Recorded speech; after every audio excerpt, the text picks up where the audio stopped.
Bienvenue au podcast en deux choses de métal, le podcast animé par moi-même Marco et l'encyclopédie de la lutte au Québec, DJ Holiday. Comment ça va? Ça va.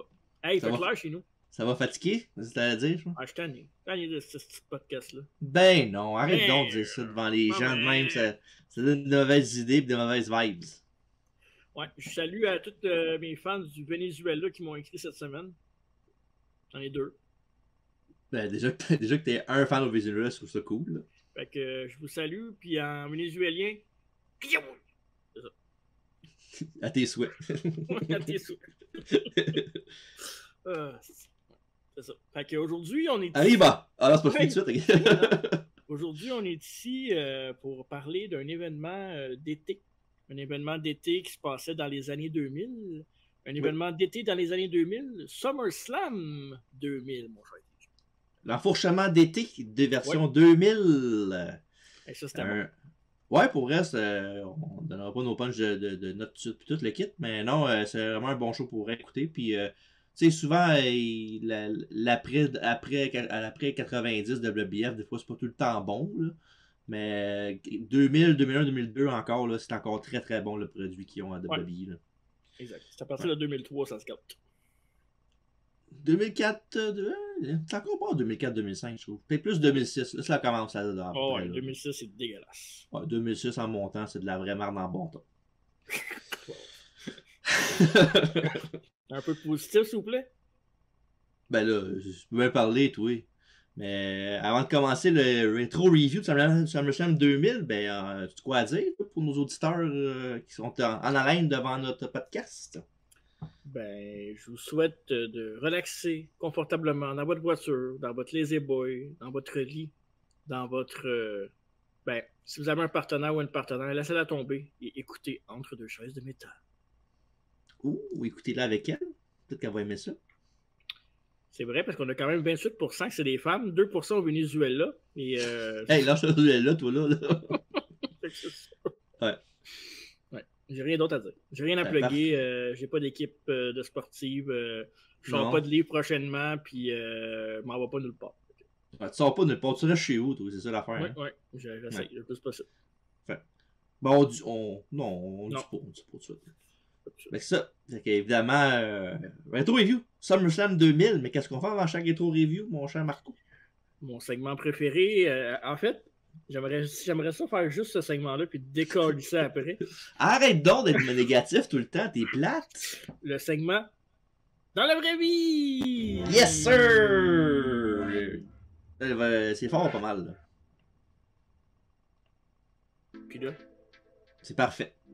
Évidemment, dans la vraie vie, le segment où je fais deviner à Marco et à vous, chers auditeurs, ce qui se passe dans la culture populaire dans les années, dans le temps du pay-per-view SummerSlam 2000. Ouais. Tout d'abord, dans le temps du pay-per-view, là, pas l'année, parce qu'après 2 podcasts, on aurait tout dit l'année. C'est plate pas mal. C'est encore trop fort l'affaire, baisse un peu. Chanson numéro 1, en Amérique du Nord, mon cher. Ça sera pas facile, mais 2000... Ah, ou 2000, ok? Ouais, c'est ça l'affaire, c'est qu'il y a personne qui sort de... Il y a personne de bons artistes qui sort de CD au mois d'août 2000. Mais l'été, ouais, j'avoue que l'enfourchement d'été... Est-ce que c'est un groupe? Non. Je vais donner un autre indice encore plus profond. C'est une chanteuse. Ah, c'est ça que j'allais demander. Je vais dire Britney Spears avec Oops, I Did It Again. Bon guess, mais non, c'est Doesn't Really Matter de Janet Jackson. Hey, pour vrai, là, c'est... Habituellement, je niaise, là. Mais c'était mon deuxième choix pour vrai. Pour vrai? Pour vrai, sans niaiser. Calice, ok, cool. Ouais. Mais j'aurais pas deviné la toune, par exemple. Non, t'aurais dit la chanteuse. Mais souvent, au podcast, quand on fait ce segment-là, tu dis souvent Janet Jackson d'habitude. Oui. Elle puis Martin Sinclair, putain, c'est celle que tu dis. C'est vrai, tu connais pas beaucoup de séries dans sa fatigue, c'est ça. Parfait. Chanson numéro 1 au Québec. Un groupe? Non, un chanteur. 2000, je vais dire... Comment il s'appelle, esti? J'ai oublié son nom. Daniel Boucher, ma gang de malades. Oh, vous étiez dans où? Ouais, non. c'est ça. Non? Non, c'est un autre genre de malade. Caliente de Kevin Parent. Ouais. Ouais, voilà. Tu vas comprendre pourquoi j'ai dit ça, parfait. Ah oui. Film numéro 1 au box-office. Quel genre? Un film. Comment je peux dire ça? Un film jeunesse, mettons. Un film adolescent, à la place. Oh. Quelque chose qui était bien populaire dans les années 2000, le mot, en tout cas. Tu vas comprendre que je le dis. En Amérique du Nord, là, c'est pas au Québec, ça. Là. Un film au box-office en Nord-Amérique du Nord, c'est ça. Québec, ça compte dedans, si je fais remarquer. Ouais, non, je sais. C'est ça. Aïe. J'essaie de... American Pie. Et non, c'est Le Tout pour le Tout, avec Kirsten Dunst. Le tout pour le tout, on l'a déjà fait, ce film-là. Les films bon, de troupes de danse des années 2000, c'était en très grande popularité, puis il y en avait beaucoup. Ouais, mais il était bon, celui-là. Oh ouais, non. Il y avait un autre film de danse, de même, de compétition, qui était vraiment bon. Je sais pas c'est quoi le titre, là, mais... C'est Duel de hip-hop. Ouais, c'est exactement ça, en plus, pour vrai. Ouais. Jeux vidéo sorti alentour. Ben là, il y a... 2000. Ben, je m'allais dire, avant que tu peux dire la réponse, il y en a un de lutte, et un de pas de lutte que j'ai trouvé. Ok, WrestleMania 2000. Non, c'est pas ça. Ok. Attitude. Non, c'est WF Rumble au Sega Dreamcast. En 2000. Ouais. Ok. Ouais. Et l'autre titre, c'est Mario Tennis au Nintendo 64. Hey, j'ai joué souvent à ça. Ça, c'est bon, ça. Avec Jean-Michel Demers. Oui. On le salue. On le salue. Les sons de NHL qu'on faisait avec lui, hein, au début. C'est qui gossait. Esti. Mike Cameron, lui. Fatigant. Dans le monde du sport, je vais te le dire parce que c'est plus dur de deviner le sport, là. C'est quoi le sport? Le golf. Je te dis que Mike Weir a gagné le champion l'Onium canadien. Mike Weir. Mike Weir, c'est ça? Non, Tiger Woods devient le premier depuis Ben Hogan Brother en 1953 à gagner 3 titres majeurs dans une année. Puis il a gagné 2 titres de la PGA back-to-back. Puis il a gagné, le dernier qu'il vient de gagner, c'est dans une prolongation de 3 trous avec Bob May. Et Dieu sait qu'il connaissait bien les trous, Tiger. Ouais. Pas de temps de sa femme. Et sur le WF Magazine du mois de août 2000, on a la délectable, la jolie Chyna. Don't you like a woman? Don't you like a man? Chyna qui va avoir quand même un rôle important dans le PPU qu'on va couvrir dans quelques secondes. Ah ouais? Oui. Alors voilà, ce qui conclut le segment dans la vraie vie. C'était vraiment bon, celui-là. Ouais, c'est le fun de faire ça, pour vrai. Mais pour vrai... J'ai quasiment hâte de demander que ce soit moi qui soit l'autre bord de cette affaire-là, puis qui me le ça fasse. arrivera pas. Ouais, c'est vrai, t'as Ça pas de m'intéresse patience pas pour de ça, faire de toi. recherche. Ouais, c'est super facile quand tu sais où aller. Je vais te Tu donner vois. les liens si tu veux. Je vais te donner les liens si tu veux, ne me dérange pas. SummerSlam 2000 est le 13e PPU de ce nom et a eu lieu le 27 août 2000 en direct du Raleigh Entertainment and Sports Arena de Raleigh en Caroline du Nord, maintenant connu sous le nom du PNC Arena, où évidemment Ouais, joue les... Oui, où évidemment joue les Hurricanes de la Caroline dans la NHL. Puis là, après ça, on commence avec une intro. Ben, l'intro est cool, mais bizarre un peu. Là. Ouais. On a Classy Freddy Blassie, qui est assis dans une pièce dark en train de regarder une vidéo avec des séquences triangle amoureux entre Triple H, Stephanie McMahon et Kurt Angle, avec la musique classique qui joue dans le bar en même temps. Puis le pire, c'est que la tune qui joue dans le background, c'est un extrait. Non, c'est un extrait d'une des tunes d'entrée de Triple H qu'il y avait dans le temps, là, celle de Ludwig van Beethoven, la Ode à la joie. Ouais. Puis c'est ça, cette tune-là qui jouait dans le background. Non, mais je trouvais ça quand même, c'est pas voulu, mais c'est quand même un beau callback parce que je sais pas, j'ai dans l'histoire de qu'est-ce qui monte, là. Ben oui, c'est voulu. Tu penses? Ben là. Puis il Puis il y a deux filles qui dansent ensemble avec un masque théâtral. Puis ceux qui ont le bon œil là-dessus vont se rendre compte qu'ils ont utilisé ça, cette séquence-là, pour la vidéo d'entrée de Christian plus tard. Quand il était Christian, You're on Your Own. Ça, elle est bonne en... Ouais, elle est bonne en crise, cette chanson-là, pour vrai. C'est une bonne tonne d'entrée. Puis aussi, il y a un gars qui s'entraîne avec des poids. Puis c'est ça. C'est cool, mais c'est aussi weird. Je sais pas. Il ressemblait au gars dans... le gars dans Green Mile là, qui est décédé, le Michael Clark Duncan. Là. Ah, John Café. Café, comme la boisson, monsieur. Mm-hmm. Ouais, bon. Il ressemble. Ouais. Fait que voilà, l'intro. Allez voir pour le savoir qu'est-ce que je veux dire par bizarre. Vous allez voir, vous allez comprendre tout de suite. Pétard et introduction des commentateurs de la soirée, évidemment, s'en suivent. Ils sont comme à l'habitude dans ces années-là. Jerry the King Lawler et Jim Ross, good old JR. Et on commence avec le match numéro 1. Un combat 3 contre 3. Le Right to Censor avec Too Cool, contre Too Cool et Rikishi, avec dans leur coin deux des anciennes hosts du Godfather, Mandy et Victoria. Ouais. Et oui, et Victoria, quand je dis Victoria, c'est celle que vous pensez, là, celle qui a lutté par la suite en 2002. Et aussi Tara à Impact Wrestling. Mais les deux ont lutté à Impact Wrestling après. Ah non, mais... Ouais. Mandy, non. Mandy. Non, c'est pas la même. Et dans Right to Censor, évidemment, sont Steven Richards, pardon. Bull Buchanan et le Godfather, anciennement le Godfather. Puis évidemment, pour expliquer le Godfather, en fond, il a fait un powerbomb à Victoria à travers des tables pour signifier faire son heel turn pour aller joindre le Right to Censor. Puis je sais pas si tu savais là, qu'il y a beaucoup de fois dans l'entrevue quand il parle de son moment avec Right to Censor, Godfather il aimait pas ça. Ouais, j'allais le dire, c'est la gimmick qu'il a aimé le moins faire dans sa carrière de lutte. Puis, parce que ça y ressemblait pas qu'il disait, c'est pour ça je pense qu'il aimait pas ça. Parce qu'il était le contraire du personnage. Mais je crois que ça y allait bien, je trouve, c'est ça, le club puis son personnage. Habituellement, ce genre de contraste-là, des fois, ça peut donner quelque chose d'intéressant parce que, tu sais, on sait que Godfather, le style de vie qu'il mène, même encore aujourd'hui. Ouais. C'est ça. On parle de danseuse, Godfather, à Las Vegas. Les Cheetahs, je pense que ça s'appelle. Les Cheetos? Ça, c'est bon. Les chips. Non, les Cheetahs. Ah, OK. On y aller. Ceux qui vont vite, là. Moi, je ne vais pas là. Je vais juste pour les drinks. Ah, tout, on sait bien. Ça, puis Applebee's à New York. Et puis voilà, fait que micro de Richards pour commencer. Avant qu'il vienne à son point, mais la musique de Too Cool les interrompt. Puis là-dedans, ce qui est drôle, c'est que la tune d'entrée de Too Cool, le début Turn It Up, c'est Victoria qui le fait. Voilà. The more you know. Ouais. Hey, tu veux copier mes phrases? Crossbody c'est correct, t'as raison.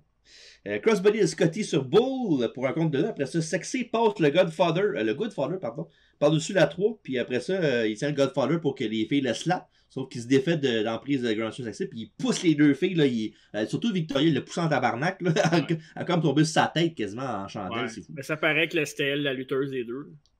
Ouais, la fille la plus forte des deux, évidemment. Ouais. Puis le Right Censor donne un cœur joie sur Grandmaster Sexy. Puis après ça, un powerbomb de Steven sur Grandmaster donne un compte de 2 pour son équipe. Et après ça, il y a une superplex qui permet à Sexy de faire le relais à Big Quiche qui domine son opposition. Après ça, Victoria remet son futur copain Steven dans le ring, parce qu'évidemment, ils ont été ensemble par la suite en 2002 quand il est revenu.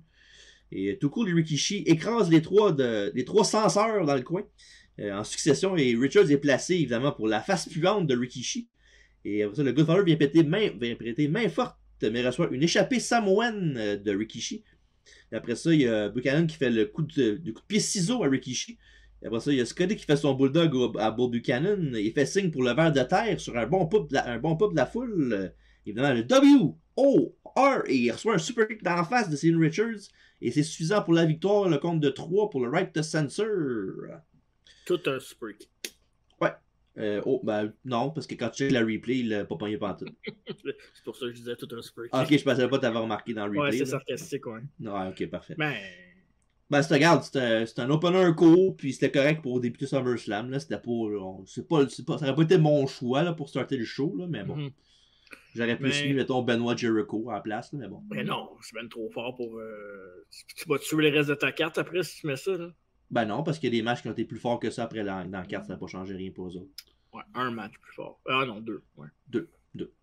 Mais moi, j'aime ça parce que Là, je m'entends en arrière dans le background, c'est parce que. Tu dis ça à tous les fois qu'on fait un show. Qu'est-ce que je veux dire? Ouais, il commençait souvent les pay-per-view dans le temps avec des six-man tag de WWE, même WrestleMania, ben, tous les Big Four, en fait, il commençait souvent avec ces matchs-là. Puis j'aime ça quand c'est des matchs de même, puis c'est court, fait que ça donne un peu l'occasion à tout le monde d'être sur le show. C'est court, puis le mid-card était vraiment fort aussi dans ce temps-là, fait que moi, j'ai aucun problème avec ce match-là. C'est sûr que si ça avait été tiré à 10 minutes, peut-être que j'aurais trouvé ça plus long, mais à 3-4 minutes, le match qui a duré. Fait que c'est non, tu fais plus genre 6 minutes 15 à peu près. T'es sûr?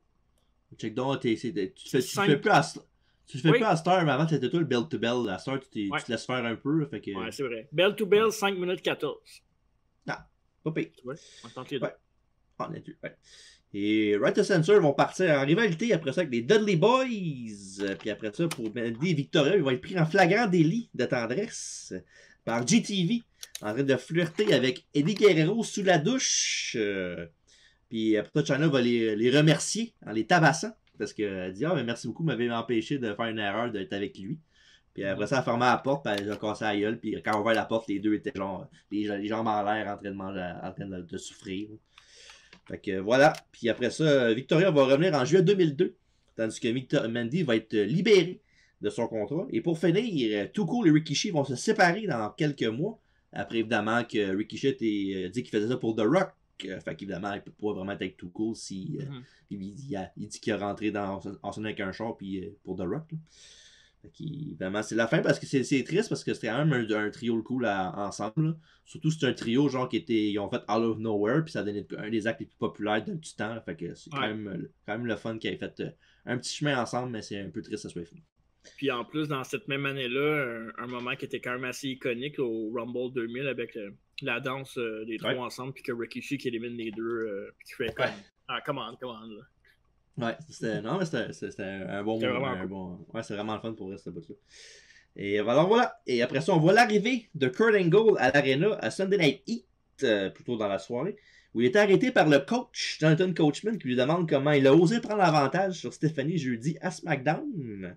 Puis Kurt lui répond de pas toute son intégrité et qu'il n'a pas, il doit aucune explication à un annonceur de quatrième ordre comme lui.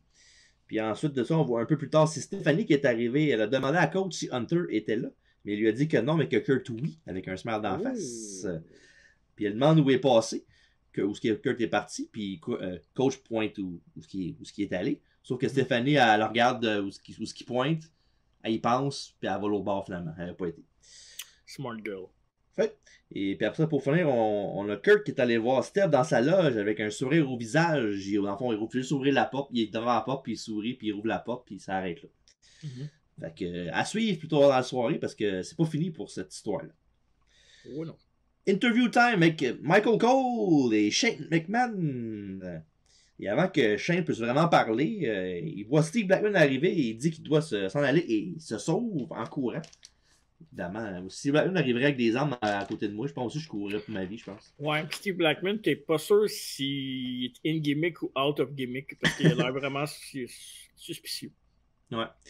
Et ben, je trouvais cool Steve Blackman, puis sa tune d'entrée, là, sensationnelle. Ouais, mais fitait tellement pas avec le gars, là. Ben, le pire, c'est que moi, je trouve ça drôle, parce que cette tune-là est tellement bonne, là, que je... Tu sais, mettons, tu dis pas à du monde que c'est une tune de lutteur, là, puis tu mets ça dans un rave, dans un party, là, tout le monde va danser, puis ça va être écœurant. On essaiera. Ah, ben, bonne idée. Match numéro 2. X-Pac contre le Road Dogg. Et les deux sont en compétition amicale. Depuis une semaine, il y a un peu de dissension dans l'air avec les tourtereaux de DX. Et lundi d'avant, à Monday Night Raw, X-Pac a passé Road Dogg à travers une table par accident avec un coup de tête. Et à SmackDown, le chien de rue a laissé X-Pac tout seul à la merci d'Undertaker. Fait que les deux maintenant sont un peu... ils s'envoient la balle là, avec les... pour faire chier l'autre. Ce match-là, c'était après le King of the Ring. Ah non, King of the Ring DX, c'était en 99. Je rien dit. Ouais. De 2000, 2000 c'est les deux Kurt. seuls... Ouais, en 2000, les DX commençait, ben c'était plus ce que c'était là. Non, c'est exact. Évidemment. Puis, micro habituel du Road Dogg avant l'entrée d'X-Pac. puis évidemment, les chants de X-Pac Suck se font entendre. Ça commençait à... Non, mais l'X-Pac Heat, ça commençait là. Avant ça, c'était pas pire, là, mais en 2000-2001, l'X-Pac Heat, ça existait en maudit. Ouais, exact. Ouais. Et Road Dogg bloque un coup de pied circulaire de X-Pac et le met au sol avec une clothesline. Et X-Pac revient avec son Bronco Buster, mais le Dogg le sait et sort du ring. Et c'est X-Pac qui prend les devants avec un spinning heel kick et le Bronco Buster réussit enfin. Et après ça, on a un comeback du Road Dogg avec ses punches et son shaky knee drop pour un compte de 2. Un affaire que tu faisais souvent quand on faisait de la lutte dans le temps. Tu faisais bien, tu faisais ce move-là, toi. Ben, ouais. Ouais. Et après avoir bloqué un X-Factor, Road Dogg essaie son Pump Handle Slam, mais X-Pac donne un coup dans les parties sans que l'arbitre le... Ben, sans que l'arbitre l'ait vu, là, mais... Ouais, c'était limite, mettons. Là. Ben, il a fait, pour ceux qui ont vu SummerSlam récemment, là, le vrai là, de cette année, tu sais, le spot de Logan Paul, puis Ricochet avec le Brass Knucks, puis l'arbitre a juste fait ça comme ça, là, comme qu'il fait jamais d'habitude. Là. Mais c'est la même chose, mais un petit peu moins flagrant. Fait que voilà, après ça, X-Pac, il fait le Factor X, il gagne le combat. Fait que c'est X-Pac finalement qui a le dessus sur son compatriote Road Dogg. Pourquoi, qu'est-ce qu'il y a? Le Factor X, c'est que t'as fait rire? Ouais, ben pas ça, mais après le combat aussi, là, tu vas en parler. Ouais, je vais en parler, ouais. Et X-Pac dit au micro qu'il est le meilleur homme, mais que c'est fini, qu'ils font toute une équipe quand même, là, que, hey, comment là, on sait que c'est moi le meilleur, mais... Ouais. No hard feelings, qu'est-ce que t'en penses? Dit X-Pac, puis il monte sa main, puis évidemment Road Dogg fait ok, c'est correct, il la relève. Après ça, il donne un coup d'imparti pour se revenger. Il se met à l'air d'X-Pac, il penche, puis il fait son. Il zigne dessus. Le cesti-là. Asti, j'aimais ça quand il faisait ça, ce move-là. C'est tellement déplacé, mais en même temps, j'aime ça. Ouais, moi j'aimais ça quand il faisait ça à Billy Gunn. Quand il faisait ça à Mr. Ass, ça avait plus de sens. Ouais, c'est vrai. Mais c'est un peu malaisant, en fait. Qu'est-ce qu'on vient de parler ou le move en tant que tel? Le move en tant que tel, c'est malaisant. Quelqu'un qui n'a jamais regardé la lutte et qui voit ça pour la première fois, il arrive dans ce match-là, il est comme ok. Ouais. Puis après ça, après avoir fait le mouvement de le passer à travers, mettons, on peut dire ça comme ça, il a fait son enfourchement de poignée de pompe. Oui. Un pompe à dos slam. C'est ça que ça va donner. Ah, boy. Rien de spécial comme combat, malheureusement. Là, 4 minutes 41, bell to bell, mon cher. Ouais. Mais en même temps, je dis que c'était pas un match extraordinaire, mais quand t'as juste 4 minutes 41, c'est tough aussi. Là. Ouais, puis tu sais, je veux dire, les storylines s'en donnent un peu nulle part. Fait que, le match était pas mauvais, honnêtement. Là. Pour 4 minutes 41, ils ont rentré ce qu'il y avait à rentrer. Là. Ouais, mais l'espèce d'affaire, c'est que c'était un match de Raw. Là, ouais, ça aurait pu être scrappé du show. Puis ben ça, puis ben d'autres matchs. Là, mais... Il y en a au moins 3 là-dessus que j'aurais pas mis sur le show. Là. Ouais, mais c'est correct. Là. Faut un peu de tout, hein. Oui, en effet. Et c'est la fin entre les deux pugilistes, les deux copains. Et Road Dogg va faire une équipe avec un nouveau venant de WBF, K-Quick. Ceux qui vont se rappeler évidemment que c'est a.k.a. R-Truth à l'époque. Qui était pareil. Ouais, le pire c'est si tu check K-Quick en 2000 puis R-Truth en 2019-2020, c'est la même affaire. Ouais, puis moi ce qui est le plus étonnant, c'est qu'il est encore dans la compagnie après tout ce temps-là. Ben, c'est un bon soldier, là. C'est un bon soldat, puis il est populaire backstage aussi. Là, puis le monde n'en parle pas, mais c'est un des. Peut-être pasteur parce que Vince est moins là, ouais. Mais c'est un des grands chums de Vince pour vrai. C'est un des gars qui s'entend. Ouais, mais c'est sûr, là, je comprends. Ouais. Et pour ce qui est de X-Pac, lui, il va passer en rivalité avec Chris Jericho. Ouais, c'est intercontinental, je me trompe pas. Non, c'est non, c'est vrai parce que Benoît qui. Ouais. Puis il va avoir, dans le fond, il va avoir une série de 2 pay-per-view. Ils vont s'affronter à Unforgiven dans un match normal, puis le No Mercy après. No Mercy, je pense que c'est après. Ok, ça se peut. Ouais, Full Loaded, c'est avant. C'est avant SummerSlam, ouais. Puis je pense que c'est un combat de cage aussi, me semble. Ouais, à Raw, non? Non, à No Mercy. À moins que je me trompe avec Kane, je me rappelle. C'est flou entre les deux, là, parce qu'il y a eu une rivalité avec Kane puis X-Pac, Jericho back-à-back, là, fait que... En tout cas. Et sur le China en toute beauté qui rejoint sa chaleur latine, Eddie Guerrero. Et Eddie lui dit que si elle gagne la ceinture intercontinentale ce soir, il ne sera pas jaloux parce que c'est sa mamacita. Et après ça, China dit que lui ce soir, qu'il y en a un qui va être chanceux no matter what ce soir. Et Eddie de répondre quand elle s'en va, aïe aïe aïe. Et après ça, on a Trish Stratus et Val Venis dans leur locker room qui voient ce qui vient de se passer. Puis Trish semble plus préoccupée par savoir qui entre elle et Chyna est plus du matériel de pli central, centerfold. Et Venis est dégoûtée parce que ce qu'elle dit, elle répond qu'il s'en... Non, Val Venis dit qu'il s'en fout. Et que le plus important, c'est le champion intercontinental et qu'elle est mieux tenir son côté de l'engagement. Puis quand elle part, ben, elle dit qu'il ne serait pas champion si c'était pas d'elle. Fait que voilà, on a un petit peu de tension entre champion et manager. C'est-tu la seule fois que Trish et Chyna se sont affrontés? Je pense que oui. Hein? Ils ne sont jamais affrontés dans un one-on-one, ces deux-là, par exemple. Pas mal sûr qu'ils ont un match un moment donné. Quand Trish était plus bonne dans le ring, la lutteuse, là, je pense qu'elle a eu un match un moment donné contre elle. Pas mal sûr que oui. Un match à Raw Nowhere. Je suis pas mal sûr que oui. Okay, je pourrais me tromper, là. Mais pas mal sûr que j'ai une connaissance qu'il s'est affronté dans un ring quand Trish était meilleur. Ok. À moins que je me trompe, là, parce que je sais qu'à un moment donné, il y avait Chyna. Bon, tu dis ça souvent, mais souvent c'est ce qu'on fait. Mais non, fait que je sais que j'ai déjà vu Lita contre Chyna, ça je le sais. Là. Mais Trish, me semble que je l'ai vu, mais bon, on va voir. Match numéro 3. Chyna et Eddie Guerrero affrontent Trish Stratus et Val Venis dans un combat championnat intercontinental par équipe. En fond, intergender. Puis pour plus détails sur les combats intergender, allez voir le dernier show qu'on a fait avec Mary Lee Rose sur les matchs intergender, évidemment. Et juste avant que tu continues, je te reviens. Trish contre Chyna, Raw 2001. Told you. Puis il y avait aussi une affaire avec Trish qui avait cassé une glace en arrière de la tête de Chyna à SmackDown. C'était avant, je l'ai dans mes notes, mais je ne dirai pas vu que tu l'as dit, mais je l'ai. C'était dans le build-up pour ce match-là. Ouais, exact. Puis dans ce match-là, Intergender Tag Team pour le titre intercontinental, ben si, en fond, c'est lui qui a le pin du côté de Chyna ou Eddie, nouveau champion, puis il peut pinner Trish, fait que c'est pas l'avantage de Val Venis, malheureusement. Fait que voilà. Et puis comme j'ai dit, comme tu viens de le dire, ben, c'est ça, le bout du pichet en arrière de la tête. C'est arrivé 2 semaines avant à SmackDown. Venis veut powerbomber Eddie, qui lui tombe sur ses pieds, mais Val le met au sol avec un coude et après ça, une descente du genou pour 2. Un double flapjack sur Val et Chyna aussi obtient un compte de 2. Et après ça, on a un cheap shot de Trish qui permet à Val de prendre les Chyna de dos avec une souplesse arrière. Et ça va bien pour Val jusqu'à temps que, malheureusement, Chyna lui fasse un DDT pour ensuite taguer sa chaleur latine.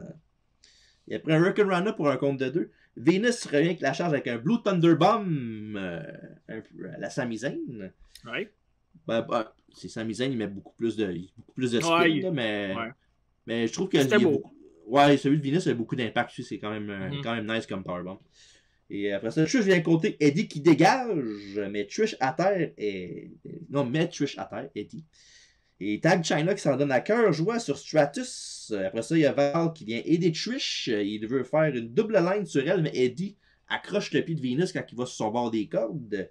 Puis c'est drôle parce que Trish a fonce sur Chyna avec une close line, mais elle fait juste rebondir dessus par tombe à terre, vu qu'elle est plus forte qu'elle. Là. Je trouvais ça drôle comme spot. Là. C'est drôle parce que pendant que tu parlais, j'ai écouté le match Chyna contre Trish. Ça a duré 1 minute et demie. Puis elle l'a Elle a fait un powerbomb. Ouais, je sais. Le powerbomb, je me rappelais qu'elle a fait un powerbomb. Elle a juste comme laissé tomber de même, comme un peu de Nash. Là. Elle Kevin Nash, ouais. Tu vois, je te l'avais dit en plus. Mais c'est vrai le pire. À ça que t'en parles, je me rappelais qu'il y avait un powerbomb dans ce match-là. Ouais. Ça, dans le temps que Trish elle commençait à être pas pire, mais elle était pas. Ouais. C'est ça.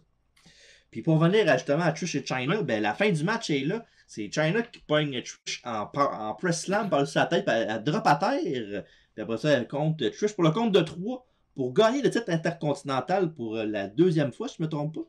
Oui, exact. Elle avait gagné évidemment contre Jeff Jarrett. Yes! C'était quoi? C'était-tu No Mercy 99, genre, on a fait la même?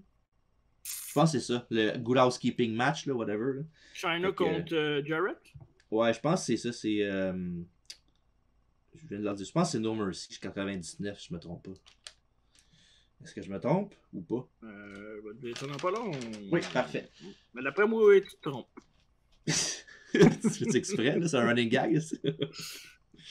Oui. Ouais. Et Val engueule Trish et Eddie met la ceinture autour de la taille de sa mamacita.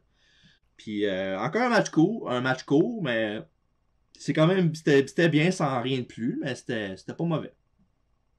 Ouais, t'as raison, mais au moins ça faisait avancer une storyline. Mais tu sais, c'était un peu plus dans le temps que China elle dominait tout le monde. Là, puis je pense que la même année, elle s'avait battue contre. C'était Ivory the Right to Censor, je me trompe pas, Ivory par Mania. après, ouais. Mania, ouais, au Rumble aussi, là, son angle de blessure. Là. Ça se peut-tu que c'était Unforgiven 99, Jarrett contre China? C'est peut-être Unforgiven, ça se peut très bien aussi. Ils se sont battus. Le Goal Housekeeping match, là, c'est ça, là? Le titre du match, là. Ouais, je pense que avec des objets, ouais. Puis, ouais, fait que voilà. Après ça, Venus va quitter Trish comme gérante pour longtemps après ça pour joindre le Right to Censor. Et après ça, Eddie va battre China pour le titre intercontinental 2 semaines plus tard dans un three-way à Raw. Et puis quand aussi Kurt Angle. Puis évidemment, comme je disais tantôt, avec Mandy Victoria, les hosts du Godfather, ben, China va surprendre Eddie avec les deux. Puis elle va le laisser après ça. Parce qu'après tout, Eddie, c'est sa force, hein? Light, cheat and steal. Mettons là, c'est facile parce qu'on a vécu dans cette époque-là. Tu prends-tu Eddie China ou Dum Dum ou Ripley? Ben, c'est pas pareil, là. Eddie China, c'était des babyface, dans ça, c'est des heels, là. Non, mais. J'aime mieux Eddie China, là. Ok. En grosse partie à cause d'Eddie, là. Ouais. Eddie est plus dominant. Ouais. Ça aurait pas été Eddie Guerrero puis Rhea Ripley, ça aurait été malade, là. Parce qu'Eddie est vraiment meilleur que Luther, mais tu sais, ouais, on s'entend qu'il a plus d'expérience aussi. Ouais, pas juste Luther, là, je parle overall Eddie Guerrero. Ouais. C'est ça, c'est pas facile. C'est comme dire qui t'aime mieux, si Hulk Hogan ou IRS, c'est la même chose. Je savais que j'aurais pas dû être là pour ce podcast-là. Ouais, blablabla. Vidéo sur vidéo de WWF d'hier soir à WF New York. Oh yes! Et après, Stéphanie s'est fait demander par la maquilleuse comment elle a trouvé son baiser avec Kurt. Puis elle répond en disant que c'est Angle qui l'a embrassé et pas elle. Mais non. Puis après ça, avant que le segment finisse, elle dit bah, il embrasse bien Kurt. Puis là, tu fais oh, t'approches l'oreille puis il change de segment. Moi, là, je me souviens de cette rivalité-là que j'étais vraiment pas content. Hein. Ben, moi, je trouve qu'avec le recul, là, puis le fait qu'on sait ce qui se passe, là, je pense qu'elle a fait le mauvais choix, je trouve. Parce que moi, là, je me souviens, j'étais comme si j'étais dans le corps de Triple H, puis j'étais mad. Là. Mais je vais en parler à la fin du match, là, pourquoi que l'angle, Kurt Angle, puis le triangle amoureux, c'est fini. Là. On va t'en parler. Puis évidemment, ben, quand je vais dire pourquoi ça a fini, ben, on va savoir exactement pourquoi ça a fini. Hein? Oui, King et JR parlent du prochain match et on voit un pot de bonbons devant eux. Quelque chose qu'ils disent jamais d'habitude. J'ai dit bonbons, fait que tu fais oh. Puppies! Non? Non, il y avait des Reese dedans. Puppies! Okay. On voit le package vidéo après pour le combat entre Taz et Jerry the King Lawler. Et en gros, Taz a bullié JR. Avec entre autres une phrase qui a dit. C'est une phrase de heel pour choquer. Là, mais il a dit je te saperais bien la face, mais je pense que Dieu m'a déjà battu pour le faire. Parce que, évidemment, il a son Bell's Palsy d'un bord, fait qu'il dit je t'aurais donné une claque sur la gueule, mais la job est déjà faite. Fait que... ça fait tellement Bobby Heenan comme phrase. Ben, ça fait... Ouais, mais lui, il l'a dit plus pour être. Tu sais, Bobby Heenan, il fait dire ça juste pour faire son comique, là. Tandis que Taz, c'est genre, il minait ce qu'il disait, tu sais. Puis, évidemment, ben, Jerry Lawler est à côté de JR tout le temps, fait qu'à un moment donné, il l'a défendu, puis il a frappé Taz, puis tout ça. Puis le segment pour le Go Home SmackDown avant le pay-per-view, c'était que Taz avait volé l'auto de loué de Jerry Lawler pour le show.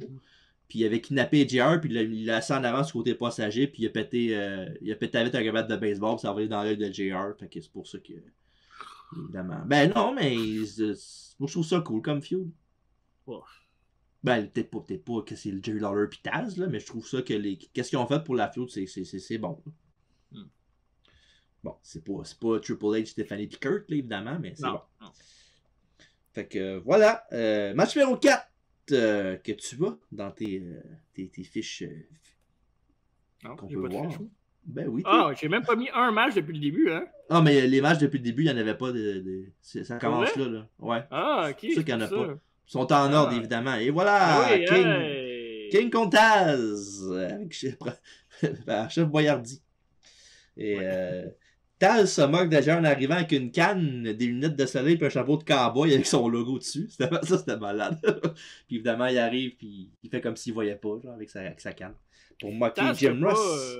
Qui n'est pas le plus grand le plus grand charisme, on va dire ça comme ça. Moi, je trouve pas qu'il est un gars très charismatique. Ben, ça dépend. Là. En commentateur, aujourd'hui, il est des charismatiques, là, mais Ouais. dans le temps, dans le temps, c'était pas... son rôle, c'était pas d'être charismatique, c'était d'être un badass. Okay. Ouais, je sais, je sais pas. Ouais, du coup. Ouais. Puis, ouais, fait que, puis, évidemment, il va venger JR, puis il fait encore l'affaire avec sa canne. Fait que Lawler en profite, puis il donne une claque, pour donner un coup de poing sur la gueule pour commencer le combat. Et après ça, évidemment, ça commence, la cloche sonne, et dans l'arène, Lawler lui fait son coup de poing en tombant de la deuxième câble, évidemment, c'est une de ses prises fétiches, une de ses 3 seules prises. Là. Hey, il est quand même dans toutes les bios, puis il a lutté à Memphis pendant 55 ans. Je pense que t'exagères un peu, c'était 60. Ouais, il réessaye ensuite la même manœuvre, mais Taz se tasse. Après ça, Taz domine Lawler et il écœure JR en même temps. Hey, redneck! Cependant, il manque un flipping Santon Latour, quelque chose que je savais pas qu'il faisait dans son arsenal. Et après ça, il y a là, évidemment, Lawler fait un autre de ses prises fétiches. Là, il baisse la strap de son singlet. Puis il fait son marteau pilon sur Taz, qui no-soul et se relève au choc du roi. Et après ça, Taz... ouais, non, j'aurais dit.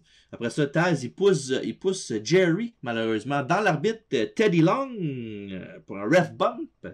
Après ça, Taz dit à JR qu'il est le prochain après son ami Jerry. Puis il fait son Taz Mission, ou c'est devenu le Kataha Jimmy.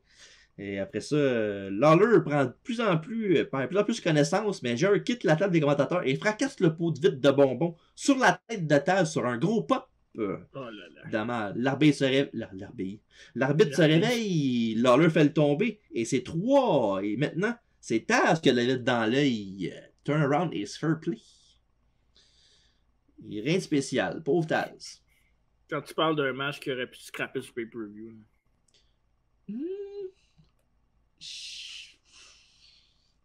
Je trouve que ça avait plus sa place à la carte que... X-Pac Road Dogg? Ouais. Ouais. Bah. Ouais, ben parce que je trouve que ça donne de quoi de différent. Là, le payoff est nice là, de la storyline puis de Jerry Lawler puis de JR qui a sa revanche sur Taz pour ce qu'il a fait. Là. Je trouve ça cool. Ok, t'as le droit. Ça fait un feel good moment aussi pour la foule. Puis toi les combats. Ouais, moi je vais te dire, j'ai trouvé ça inintéressant. Sans goût, sans valeur, sans sucre. Ben, tu sais, Jerry Lawler, je le respecte beaucoup, mais c'est pas quelqu'un que, à part son charisme, c'est pas quelqu'un que j'aime beaucoup regarder. Hey, là, depuis 55 ans, un peu de respect. Taz, pour moi, il est, oui, ECW, il a été peut-être populaire, quoi, 3-4 mois après ça, à WF, je parle. Ouais, ok. 3-4 mois, ECW, t'es fou, quoi. ECW, c'est un dieu. C'est un dieu, mais non, après ça, j'ai pas embarqué dans le Taz Wagon. Fait que c'est un match inintéressant pour moi. Wow, le Taz Wagon, c'est bon ça. Yes. Not bad. Ça aurait dû être la fin de la rivalité, mais non. Le mois suivant, Unforgiven. Quoi? Excusez. T'es étouffé pour vrai. C'est correct. Le mois suivant, Unforgiven, Taz va battre Lawler avec l'aide d'un retour à WBF, Raven. What about me? Ouais, mais c'est ça l'affaire, c'est que tu fais ce moment-là pour le payoff, mais en bout de ligne, c'est Taz gagne la rivalité le mois d'après. T'aurais pu faire le switch de situation. Là. Tu fais Taz qui gagne à cause de Raven, puis après ça, ben, c'est ça. Mais bon, c'est pas grave, c'est pas la fin du monde. Interview time avec Legend Garcia et Shane McMahon encore une fois. Et avant qu'ils disent encore plus évidemment, c'est plus que 2 phrases. Blackman arrive avec son kendo puis une poubelle, puis il dit que c'est le temps du party. Et sûrement avec sa tune qui va jouer dans le background. Et Shane se pousse encore. Évidemment, avec l'aide de Test, Albert, Edge et Christian, Shane McMahon a battu Blackman à Raw pour gagner des titres hardcore le lundi avant SummerSlam. Et le commissaire Mick Foley a ensuite ordonné à Shane de défendre sa ceinture à SummerSlam contre Steve Blackman. Et puis il a même suspendu la clause du 24/7 qui est encore, évidemment, à l'époque, qui est encore active. Puis il a dit pour pas que Shane, évidemment, il perde la ceinture pour se débarrasser. Parce que je me rappelle, parce que maintenant, il y avait dans ce segment-là, Christian était dessus pour le compter pour qu'il se débarrasse de la belle. Pour lui, il dit non, à Star, tu peux plus faire ça jusqu'au pay-per-view parce que je sais que tu vas faire ça. Je fais ça donc. Mais ils se sont pas battus genre 3-4 fois, Blackman et Shane avant dans des matchs. Je pense pas. Peut-être plus par après. Là. Non, je pense pas. Ok. Peut-être, mais ça me dit rien. C'est pas comme je suis ça me dit rien. Et ouais, fait que match numéro 5, il est pas là. Non, je sais, je l'ai vu. Ok, parfait.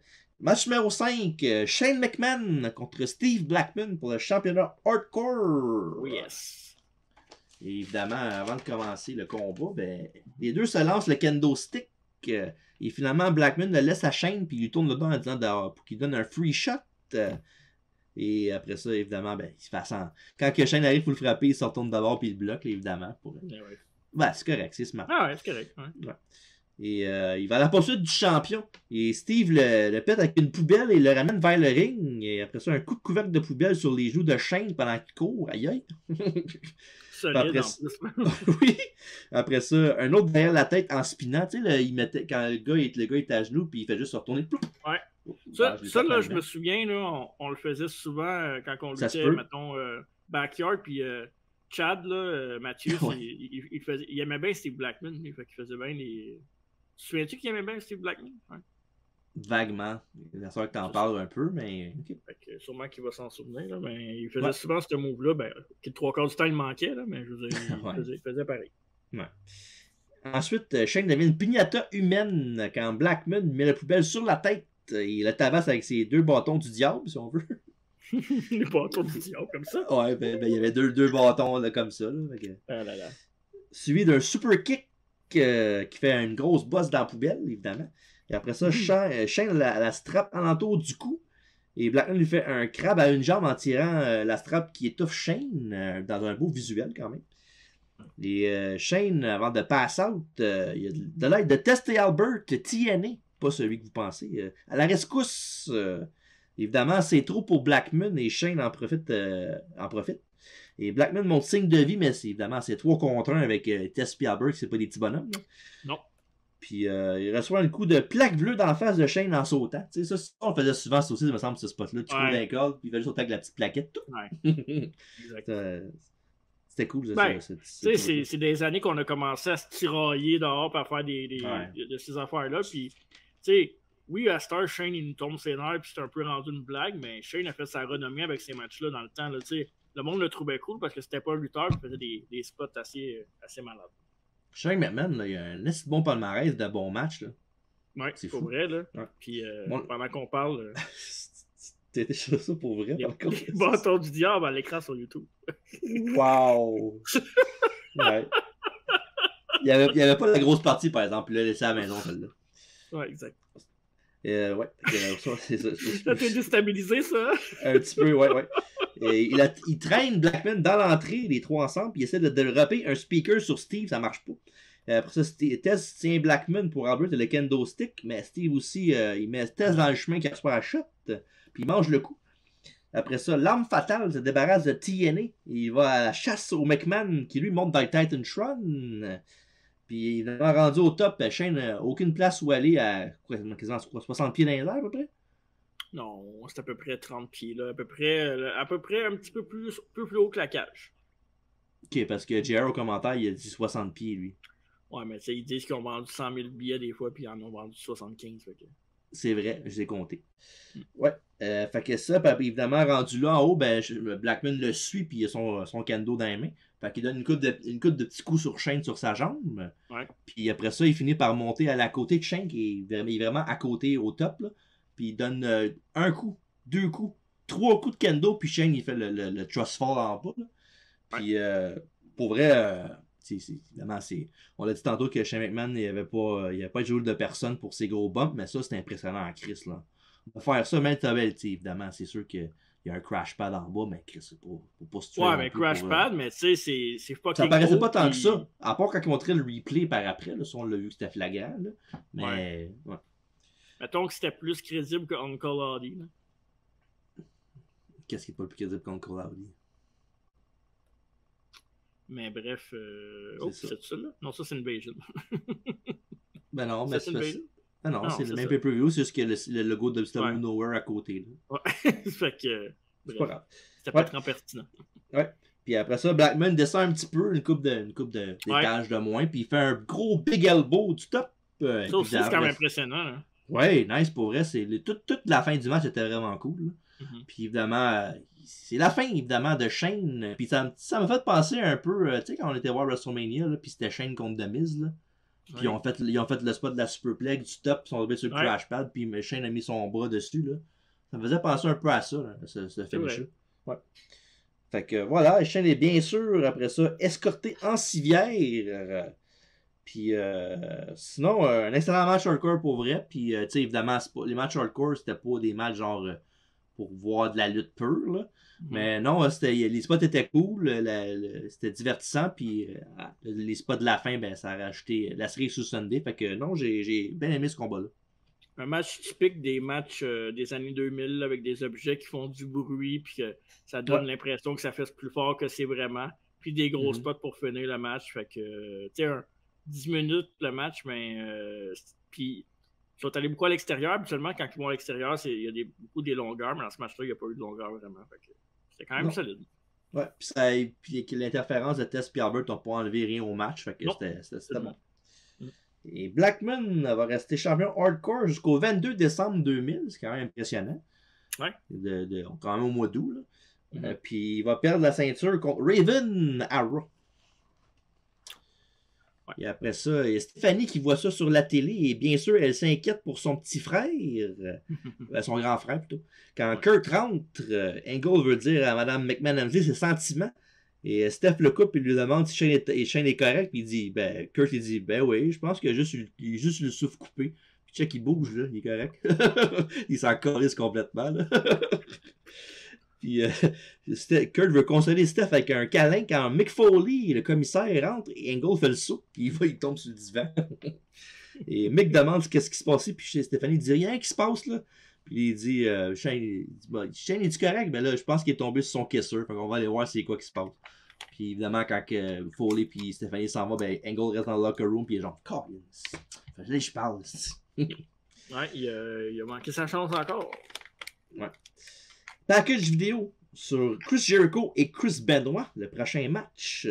Ils sont à la gorge de l'un et l'autre depuis plusieurs semaines avec entre autres Benoit qui a fermé la porte de garage sur le chest de Y2J.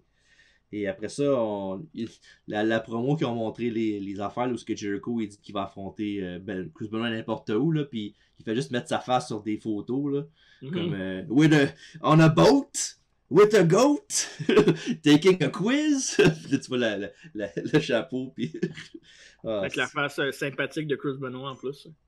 Ouais. Mais tu sais, c'est le classique de lui qui faisait souvent. Là, des photos funny sur Titantron. Puis c'était léger, mais c'était drôle.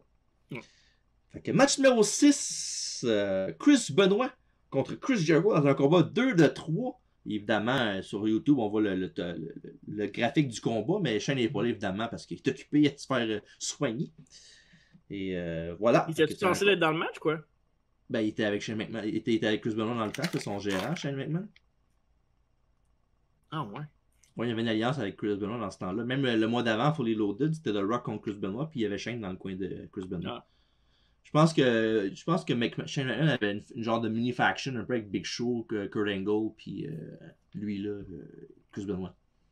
Ben, c'est pas payé comme faction, je trouve. Non, mais. Il me semble que la fuite n'est pas bon. Ben, Benoit, Shane McMahon, je trouve que ça fait pas. Là. Les autres, c'est correct. Là. Ouais. Big Show, puis Kurt Angle, c'est correct, je trouve. Fait que voilà, les 2 de 3. Et les deux sont agressifs d'entrée de jeu. Jericho envoie Benoit en slingshot et ensuite il fait une germaine. Après ça, ils ont teasé un tombstone, mais ça finit en casseur d'épaule pour le crippler. Et Y2J revient avec un bulldog, mais le saut du lion est contré quand Benoit met ses genoux. Crippler crossface et Jericho abandonne. C'est 1-0 pour Chris Benoit. Ensuite, le deuxième tombé commence avec le crossface. Jericho touche les câbles, évidemment, pour s'en sortir. Et après ça, Benoit travaille le bras de son adversaire. Une German suplex de Benoit lui vaut un compte de 2. Oui, tu allais dire? Ben, il faut qu'il travaille le bras pour le faire abandonner une deuxième fois. Exactement, pour le crossface. Smart. Et Y2J renverse une tentative de souplesse en mur de Jericho. Et après ça, Benoît est près des cordes et c'est Jericho qui l'amène dans le milieu. Ça transforme son wall de Jericho en dompteur de lion avec le genou dans l'arrêt de la tête. Et Benoît tape. C'est 1-1, l'égalité dans le combat. Après, je change de page. Et les deux hommes se connaissent bien parce qu'ils sont affrontés plusieurs fois à la WCW, entre autres. Ben, on avait fait un show de manière de WCW, puis il y avait un match entre ces deux-là qu'on avait bien aimé, je pense. C'était très bon en plus. Ouais. Backbreaker de Jericho suivi d'un coup de coude de la 3 et c'est un compte de 2 par la suite. Et Benoît réplique avec une suplex du dragon, un full Nelson. Dans le fond, il pogne le gars en full Nelson, il fait juste dropper en German suplex pour un compte de 2. Et après ça, on a un peu plus tard Jericho qui connecte avec son saut d'Ilion, mais il a mal au bras. Alors, dans le temps qu'il couvre Benoît pour le tomber, ben, l'autre a le temps de se réveiller et se lever. Et après ça, Jericho avec un Schoolboy roll-up. Benoît renversé avec un tombé avec la main d'un corde. Et pour la victoire, 2-1 contre Chris Jericho. Chris Benoit gagnant du combat. Un très bon combat, là, pour vrai, avec deux lutteurs avec une super belle chimie. Puis un 13 minutes 20 d'action solide. Parce que, tu sais, c'est fou pareil qu'ils ont fait ça en 13 minutes 20, un 2-2-3. Parce que d'habitude, tu donnes plus de temps à ce match-là. Ouais. Puis c'est une affaire que, je sais pas pour toi, là, mais les Toiletry Falls, puis les combats avec plusieurs tombées dans un temps précis, ou même les Survivor Series match 4 contre 4, là. Moi, des fois, ça me fait chier un peu que, tu sais, un match 1 contre 1, là, ça peut durer 20-25 minutes, mais les combats de même, n'importe quoi peut les battre, puis ça dure 5 minutes. Quand un match normal, là, tu te dis, un One Fall, ça finira pas en 5 minutes, un match Chris Benoit contre Jericho. Là. Mais moi, j'aime ça des combats. Tu sais, parce que techniquement, ton cerveau, si tu sais, mettons, là, l'être humain, là, mettons, c'est pas arrangé, OK? 2, 3, tu te dis, ben, c'est pas grave si je perds le premier, j'ai une autre chance. Fait que techniquement, t'es moins sur tes gardes pour le premier pinfall. Fait que c'est normal que le premier arrive plus rapidement. Après ça, celui qui a mangé le premier pinfall ou le submission, ben, il faut qu'il se défende, il est plus sur il n'y a pas le choix. Tandis que l'autre, ben, j'en ai déjà gagné une, c'est pas grave si je perds l'autre, tu comprends? Fait que moi, je trouve ça correct, puis j'aime mieux que ça soit tête 13 minutes, 3 pinfalls que ça prenne 20 minutes parce qu'ils sont pas capables de le faire abandonner. Fait que si tu vas avec cette psychologie-là, je suis content, mais je comprends ton point de Survivor Series, par exemple, des fois, ça fait pas de sens. Ouais, parce que, tu sais, mettons un exemple, ce qui finirait pas quelqu'un dans n'importe quel match single, ben, qu'il finit dans Survivor Series match ou un match de plusieurs tombées, je trouve ça pas... Tu sais, je comprends le fait que tu peux surprendre n'importe qui, n'importe quand pour gagner, là, mais je sais pas. C'est pas, tu sais, ça lève rien au combat, là. Je dis pas que c'était pas bon, là, mais c'était excellent même, mais je sais pas, des fois, c'est un pet peeve, des fois, de la lutte pour moi. Tu vois, moi, c'est ce genre de discussion-là, c'est l'affaire qui m'énerve, moi, c'est la Ironman match, parce que t'as toujours le Ironman match que t'as un pin ou 2 pins pendant 1 heure, mais tu peux avoir 7 pins pendant 1 heure. Tu sais, ça aussi, c'est... Ouais. Je trouve que ça dépend toujours c'est qui est dans le match puis la psychologie de l'histoire racontée. C'est du cas par cas, comme qu'on dit. C'est vrai. Et après ça, Benoît va être dans le combat championnat de WBF le mois suivant, Unforgiven, dans un Fatal 4-Way avec The Rock, Undertaker et Kane. Tandis que j'ai dit tantôt aussi, Jericho va être en rivalité avec X-Pac pour les 2 prochains mois. Puis pour ce qui est de Benoit et Jericho, c'est pas fini entre les deux parce qu'ils vont renouer leurs hostilités en 2001 au Royal Rumble dans un combat d'échelle excellent qu'on a reviewé aussi dans toutes les plateformes, allez voir ça. Fait que voilà, et on a un très bon match ce soir, puis ils sont capables d'encore mieux encore, puis on va voir ça au Rumble 2001. Puis je pense que c'est notre match de la soirée aux deux pour le Rumble 2001, je suis pas mal sûr. Là. Pas mal sûr que oui, mais je pense qu'on avait mis beaucoup de matchs dans ce show-là, je pense. C'est un bon show. Ouais, ben oui, Rumble 2001, c'est un bon show. Après ça, on passe d'un bon show à quelque chose qui n'est pas tout le temps bon. Triple H arrive à l'aréna et on remonte le baiser entre Kurt et Steph pendant ce temps-là. Ouais. Montage vidéo sur le prochain combat. Il s'agit du premier TLC. Et en gros, Et en gros, Edge et Christian sont appropriés des chaises, tandis que les Hardys ont les échelles et les Boys les tables. Alors, il faut là décider de combiner les 3. Puis ça a devenu un TLC. Tu vois, c'est comme les Getty, ça serait. Ouais, puis ça, c'est à l'époque là où il n'y avait pas des objets n'importe où, n'importe quand pour rien. C'était vraiment spécifique. Là. Chaque tag team avait son objet. Puis tu ne pouvais pas retrouver un kendo. Après, plus tard, ils ont rajouté des objets, puis tout le monde prenait ce qu'il voulait. Là. Mais dans ce temps-là, C'était les objets, point final. Puis je trouvais que ça donnait une saveur vraiment spéciale au match. Là, fait que, je me souviens de l'annonce encore de Mick Foley à Raw. Là, quand il a annoncé ça, j'ai fait comme oh, ça va être fou. Puis évidemment, le fameux call qui est venu en même temps, là, Tables, Ladders and Chairs, oh my! Ouais, exact. Fait que... Puis ça, il a essayé vraiment de le bourrer dans le crâne parce que je l'écoutais dans le package vidéo qui monte, là, je l'entends 15 fois, cette affaire-là. C'est un Jerry qui le dit, c'est fatigant, le style. Oh my! Ah, JR! Et alors voilà, le match numéro 7. Edge and Christian contre les Dudley Boys, contre les Hardy Boys, dans un combat TLC pour les championnats par équipe détenus par Edge and Christian. Alors, prenez un grand respect parce qu'il y a beaucoup d'affaires dans ce match-là. Et c'est bon, oui. Ouais. Et dans le premier vrai gros spot du combat, Edge fait un balayage à la russe sur Devon et Jeff Hardy qui sont en même temps dans l'échelle. Et après ça, Bubba Ray réplique avec un Bubba Bomb sur Christian du top d'une échelle. Puis. C'est impressionnant. Hein. Pauvre coccyx, man, pour vrai. Là, tombé de Bubba, haut de même. Là. Bubba, je pense qu'il avait dit que ça avait fracturé le coccyx sur ce move-là, je me trompe pas. Là. Ça me surprend pas en tout. Ouais, pendant le match. Fait que, il me semble qu'il a parlé de ça à Busted Open, là, je me trompe pas. Ouais. Ça fait longtemps que j'ai pas écouté Busted Open. Ouais, exact. Ouais. Et ensuite, on a Edge qui fait tomber Jeff sur une échelle qui frappe Matt Ouais, c'est Matt. Ouais. D'en face. Évidemment, le fameux spot qu'on a vu plus tard en 2006 à Armageddon avec Joey Mercury, que lui, ça a beaucoup moins bien tourné. Ouais. Malheureusement, ça arrive. Hein? Ouais, comme tu dis souvent, it ain't ballet. Exact. Ouais. Et Edge et Christian reçoivent respectivement le WhatsApp et un 3D sur la table des Dudley Boys. Et Bubba Ray et Devon placent les deux tables une par-dessus l'autre en bas du ring pour faire un 4 tables. Et après ça, ils reçoivent des coups de chaise de Edge, malheureusement.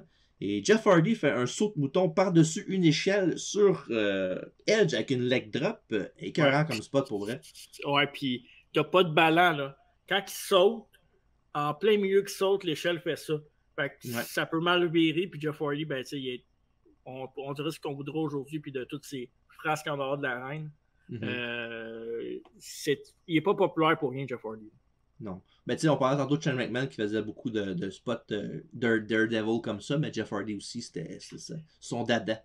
Jeff Hardy, c'est le gars le plus populaire non-main eventer.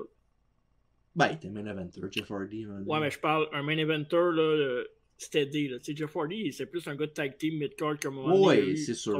Mais c'est le gars le plus populaire que la compagnie a jamais mis sur son poster board, mettons. Pour vrai, n'importe qui, là, Jeff Hardy, à chaque fois qu'il arrive, l'aréna est nuts, ça. Peu importe. C'est sûr. Ça, on peut pas y enlever. Ils font un callback sur le combat d'échelle de WrestleMania 16 quand Jeff a un swanton du top de l'échelle sur Bubba Ray. Mais Dudley s'en rappelle qui a mangé ça à WrestleMania 16. Fait qu'il se tasse et la table casse en 1000 miettes. Méchant malade mental, ce style-là. Puis WrestleMania 16, c'est le 2000. Ouais, WrestleMania 2000 avec le. Madison Square Garden avec l'entrée, c'est ça, en haut de l'entrée? Non, non, ça, c'est tout, tu te trompes avec le Rumble 2000, ou ce qui était à Madison Square Garden avec le char. Oui, t'as raison. Puis WrestleMania 2000, c'était à Anaheim. Puis ils font le spot, ce spot-là, avec Jeff Hardy qui fait le Swanton. Puis c'est ça. Quelques instants plus tard, Bubba est encore un peu sonné, mais il monte dans une échelle de 15 pieds. Mais Edge and Christian pousse l'échelle et Bubba Ray tombe sur les 4 tables en bas du ring dans un autre spot incroyable puis un petit gros pop. Ben oui, plus 300 clés qui tombent dans d'une échelle, c'est quelque chose. Là. Puis c'était beau en plus. Là. Il n'y a pas eu de table qui a cassé à moitié, il n'est pas tombé de côté. C'était vraiment flush dessus. Là. Puis même que ce spot-là, ils l'ont refait à l'autre TLC, à WrestleMania X7, mais il y avait Matt Hardy cette fois-là avec lui pour le faire. Ouais, Matt Hardy aussi, tantôt, il y a un spot qui est quasiment même plus dangereux que celui-là. On va en parler dans pas long, là, mais. Fait que, ouais, il y a un gros pop de la foule pour ce spot-là de Bubba Ray Dudley. Edge and Christian a la victoire au bout des doigts quand la belt est pas loin. Mais quand Lita arrive, elle fait son arrivée, elle les fait tomber. Après ça, elle dit à Matt de monter dans l'échelle, prendre des ceintures. Puis, comme j'ai dit, avec quelques secondes, dans le cliffhanger, si on veut, il le fait. Puis Devon, lui, ce qu'il fait, c'est qu'il arrive, puis il lève l'échelle par en dessous, puis il a fait lever dans les airs. Fait que Matt Hardy, ce qu'il fait, c'est qu'il est de dos, genre il est comme ça, il est de dos, puis il tombe en bas du ring, sur une table, sans regarder qu'est-ce qu'il fait. Genre, il fait juste un thrust fall puis il tombe dedans. Ça, c'est 2 cm de plus par en haut, puis il se pète le cou, là, puis il est dead, là. Ouais, c'est fou, là, pour vrai. Mais tu vois que ces gars-là, il y avait une chimie, puis ils se trustaient parce que... Ouais, ben t'as pas le choix pour faire un match de même. Là. Honnêtement, j'en ai vu des matchs après, puis j'ai jamais vu un match TLC. Ben, le prochain, là. Non, mais j'ai jamais vu d'autres lutteurs que ces 6-là ensemble faire un match avec une aussi grande qualité que ces matchs-là. Puis c'était précis, puis en tout cas, c'est quelque chose, là, pour vrai. Là. C'est générationnel, là, ce match-là, puis cette rivalité-là. Ben, ça me fait penser, tu parles de générationnel, là, ce combat-là était pas mal dans le même moule que je te dirais Shawn contre Razor WrestleMania 10, là. Ouais. Ça a été un blueprint pour le reste par après, là. Ouais, vraiment. C'est la même affaire pratiquement, là. Ben, pas littéralement, évidemment, parce que c'est un combat d'échelle normal contre un combat tag team aussi, c'est ça qui ben oui, avec 6 personnes, là, puis c'est pas évident, là, de t'as la bonne place au bon moment, puis que le caméraman voit les bons spots au bon moment, qu'il n'y ait pas de fuck-up, tu sais. Non, vraiment impressionnant pour vrai. En fait, il faut que tu aies un bon caméraman, parce que c'est pas tout le temps. Toi, viens-en, là, on va continuer avec le match. Là. Fait que Lita check sur Matt, mais Edge lui fait un spear, puis pas le même genre de spear qu'il va faire une couple d'années plus tard. Non. Et Jeff et Devon montent dans l'échelle, chacun de leur côté.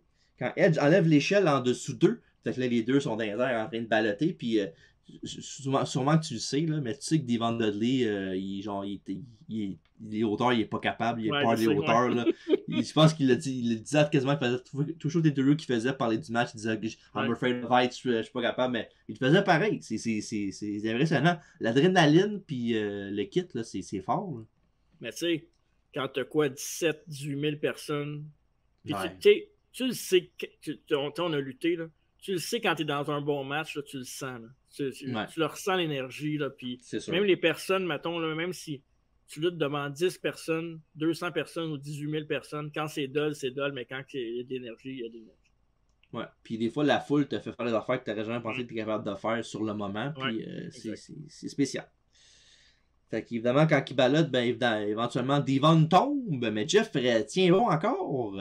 Fait que Edge & Christian, ben ils font fuck off. Fait qu'ils prennent une échelle puis ils frappent Jeff Hardy dans les côtes. Pauvre lui. Tabarnak. Il est 10 pieds dans les, 15 pieds dans les airs, il ballotte sur deux belts qui pourraient lâcher n'importe quand. Puis il se fait donner un coup dans les ribs pour pas protéger. Tabarnak. Puis c'est pas un coup là juste un coup de même. C'est pas juste un poup, c'est genre. Tu le sens le coup, tu l'entends aussi. Ouais. Fait qu'évidemment, après ça, Jeff tombe de plein fouet au sol. Edge & Christian monte dans l'échelle. Et c'est terminé. Edge & Christian garde leur titre par équipe dans un combat de TLC époustouflant. Oui, puis je me souviens, ce combat-là, on l'avait écouté chez nous, tu étais là. Puis toi, moi, j'étais un fan de Edge & Christian parce qu'il était ill. Toi, tu étais frustré. Tu voulais pas qu'il gagne Edge & Christian à ce moment-là. Je pensais souvent pour les Hardy, j'imagine. Probablement, ou les deux. Ben, ouais, je pense que c'est les Hardy. Sûrement les Hardy, je suis pas mal sûr. Puis moi, j'étais bien content parce que c'était les Hills qui gagnaient, mais c'est drôle parce que dans la même année, Kurt Angle était Hill dans le LNSL à 6, puis j'étais pas capable d'Angle. Puis il te fâchait comme moi, il me fâchait Edge & Christian. C'est ça. C'est quand même assez comique. C'est fou parce qu'à ça, Edge & Christian, j'adore les deux. Surtout Christian, mais... Beaucoup de respect pour les deux, ils sont forts. Fait qu'évidemment, une performance incroyable, puis c'est ça qui va être Puis le pire, c'est que ce match-là est écœurant, mais à WrestleMania X7, le TLC 2 va être encore meilleur encore, puis de beaucoup. Là. C'est drôle à dire, pareil. C'est drôle à dire, puis c'est un exploit en tant que tel qu'il fasse le même match un peu plus tard, mais qu'il soit encore 2 fois meilleur. C'est fort, c'est fort. Puis ils ont eu des ladder matchs qui étaient excellents, ils ont eu des tables matchs qui étaient excellents, puis ils ont eu des chair matchs qui étaient corrects, là, parce que chair match c'est un peu plus dur, mais ils ont quand même réussi à tirer leur épingle de jeu dans chacun des 3 dans des singles matchs avec les objets. Là. Ouais. Fait que, mais tu sais, moi je trouve que c'est un match à voir absolument, puis si tu peux faire une suggestion, là, regardez pas juste ce match-là, regardez le match de WrestleMania 2000, le Triangle Ladder match, puis regardez l'autre TLC 2. Écoutez ces 3 matchs-là back-à-back, vous allez voir, évidemment, que la qualité des combats, comme quoi que c'est excellent, les spots de malade, puis vous allez voir l'amélioration de match en match qu'il y a. Puis c'est pas une petite amélioration, là, c'est vraiment, ça va en montant de beaucoup. Là. Ouais. Puis, tu sais, les Dudleys ont gagné des ceintures par équipe dans toutes les fédérations. Tu sais, je me souviens récemment, tu as dit les Dudleys, c'était peut-être dans ton top tag team parce que ils ont gagné partout. Côté accomplissement, c'est ça. Ils sont les autres, les Road Warriors, je dirais que c'est les 2 tops. Là. Puis Hardy, ils ont gagné quoi une couple de fois. Ben, Edge et Christian, c'est 10 fois, je pense, je ne me trompe pas, 10-11 fois ensemble. Je pense que c'est 10, là, si je ne me trompe pas. C'est pas genre Christian qui a gagné genre 10 fois overall. Je sais pas si c'est 7 eux autres, me semble, puis ils ont gagné d'autres partenaires différents. Faudrait que je check, là, mais. Ouais. Mais tu sais, juste cette rivalité-là, je pense que ça a fait leur legacy à ces tag teams-là. Ouais. Puis, comme j'ai dit, allez voir les 3 matchs back-à-back, puis allez voir ça quand vous avez le temps. Vous ne regretterez pas pantoute. Et les Hardys ont challengé Edge et Christian après avoir battu les Dudleys pour devenir number one contender pour Unforgiven. Puis Matt et Jeff vont gagner des titres dans ce show-là, dans un combat de cage. Fait que tu vois, à ce que je dis combat de cage pour cela, je sais que Jericho puis X-Pac, c'était pas un combat de cage. Ouais. Mais c'était pas à No Mercy, on peut faire juste un ladder match après? Non, là, toi, tu penses au match d'échelle en 99 quand il était avec. Ben, ça aussi, c'est un match à checker là, pour voir l'évolution de ces. C'est vraiment bon ce match-là. Ouais. Quand pour pas les droits, mais avoir Terry comme manager.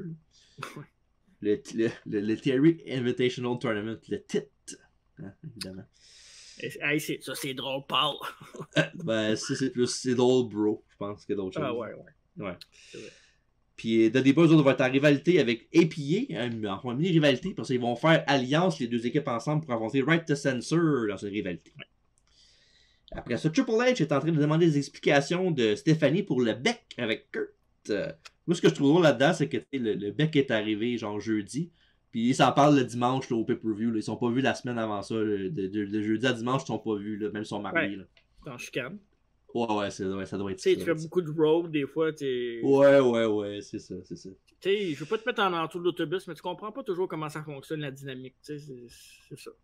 Ben là, je comprends, c'est ce que je peux pas le vivre, c'est ça la différence. Non, c'est pas que tu peux pas, c'est que tu veux pas. Pas pareil. C'est pas vrai que je veux pas. Je veux trop.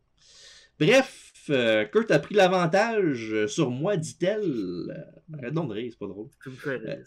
Mais c'est correct, j'aime ça. Okay. Trips lui ordonne de s'allumer d'Angle tout de suite. Puis Steph lui dit qu'elle sait pas ce que Kurt a pour elle, mais elle a rien pour lui. Puis elle lui dit que le seul pour elle, c'est Triple H, elle donne un petit bec ça joue. Yark! Ouais, c'est pour ça qu'elle s'est laissée embrasser, puis c'est pour ça qu'ils ont célébré dans le ring, elle célébrait comme une folle, comme si elle venait d'apprendre qu'elle est enceinte de lui. C'est Kurt à SmackDown, là, quand que. Ouais, ça, c'est un petit peu avant. C'est avant, là. Ouais, c'est pas grave. Ouais. Bref, match numéro 8 de 4 contre Al Snow. Ah ben non, avec Al Snow, pardon. De 4 contre Al Snow, ça aurait été spécial. De 4 avec Al Snow contre Terry Reynolds avec Perry Saturn dans un Tongue Stingface match. Là, je vais le dire tout de suite, là, ça comptera pas comme les worst matchs parce que c'est le worst match. Non, je sais, là. J'inquiète pas. Mais le pire, c'est que, aussitôt que j'ai pensé à ça dans ma tête, j'avais déjà mon autre choix, c'était point de quoi, là. Fait que c'est facile. Et la gagnante du combat sera celle qui va faire le Stingface à l'autre. Puis, c'est quoi le pire là-dedans? C'est que leur rivalité dure depuis WrestleMania 2000. C'est fou, hein? WrestleMania 2000, au mois d'avril, depuis ce temps-là, ils sont dans le feud, eux autres.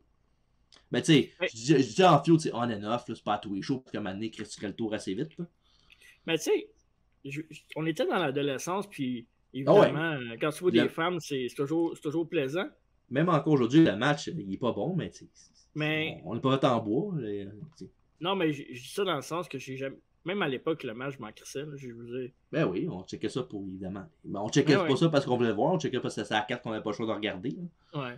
Ouais, c'est sûr, on pouvait pas faire d'autre chose. Mais quoi que des fois, on faisait du popcorn pendant ce temps-là. Ou toi, tu disparaissais aux toilettes puis on te revoyait pas. Là. Pendant ces matchs-là, mais j'avais pas mon network dans ce temps-là, je peux pas faire ça. Non, toi, c'est plus après Don Murray et Torrie Wilson. Fait que, tu peux continuer avec le match. C'est un très bon segment, ça. Ouais. Je parlais tantôt de regarder les matchs de TLC un par un, allez voir le segment de Torrie Wilson. C'est pas la même chose, allez voir.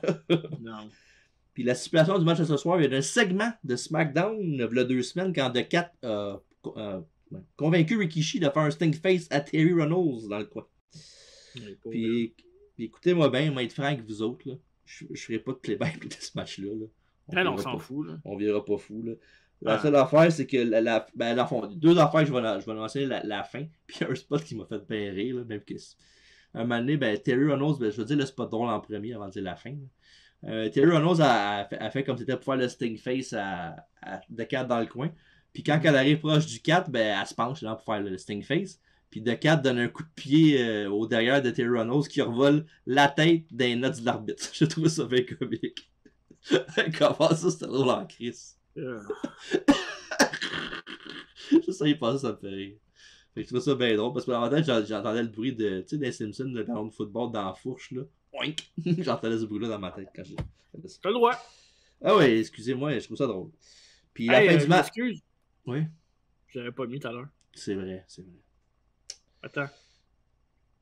Ok, c'est bon. Parfait. Très bon. Et dans le fond, je pense après ça, les deux.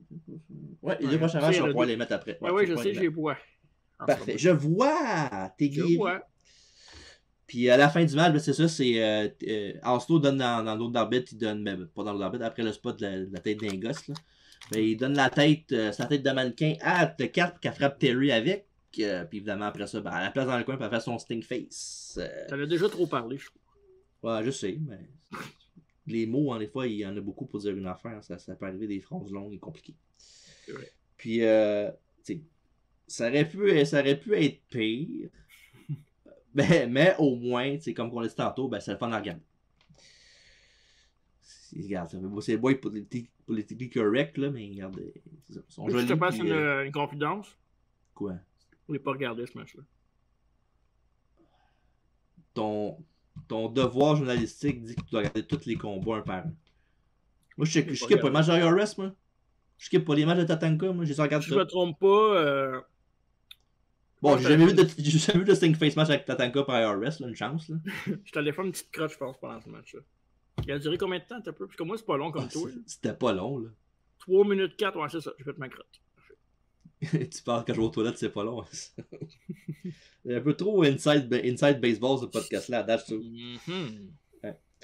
Fait que voilà, puis un petit message là, pour ceux qui trouvent que le booking de la division féminine, que ce soit AEW ou WWE, c'est pas bon, là. Ben, allez voir ce match-là, puis vous allez vous rendre compte que c'est pas si pire que ça, finalement. Ouais. Fait que voilà, puis après ça, on a les acolytes qui sont à WF New York en train de boire et prendre un bon coup. Puis après ça, on voit un montage vidéo de Kane qui est venu aider son frère Undertaker, une attaque de Chris Benoit et de Shane McMahon. Pour ensuite se retourner contre Taker, il fait 2 chokeslams, dont un qui a fait un trou dans le ring.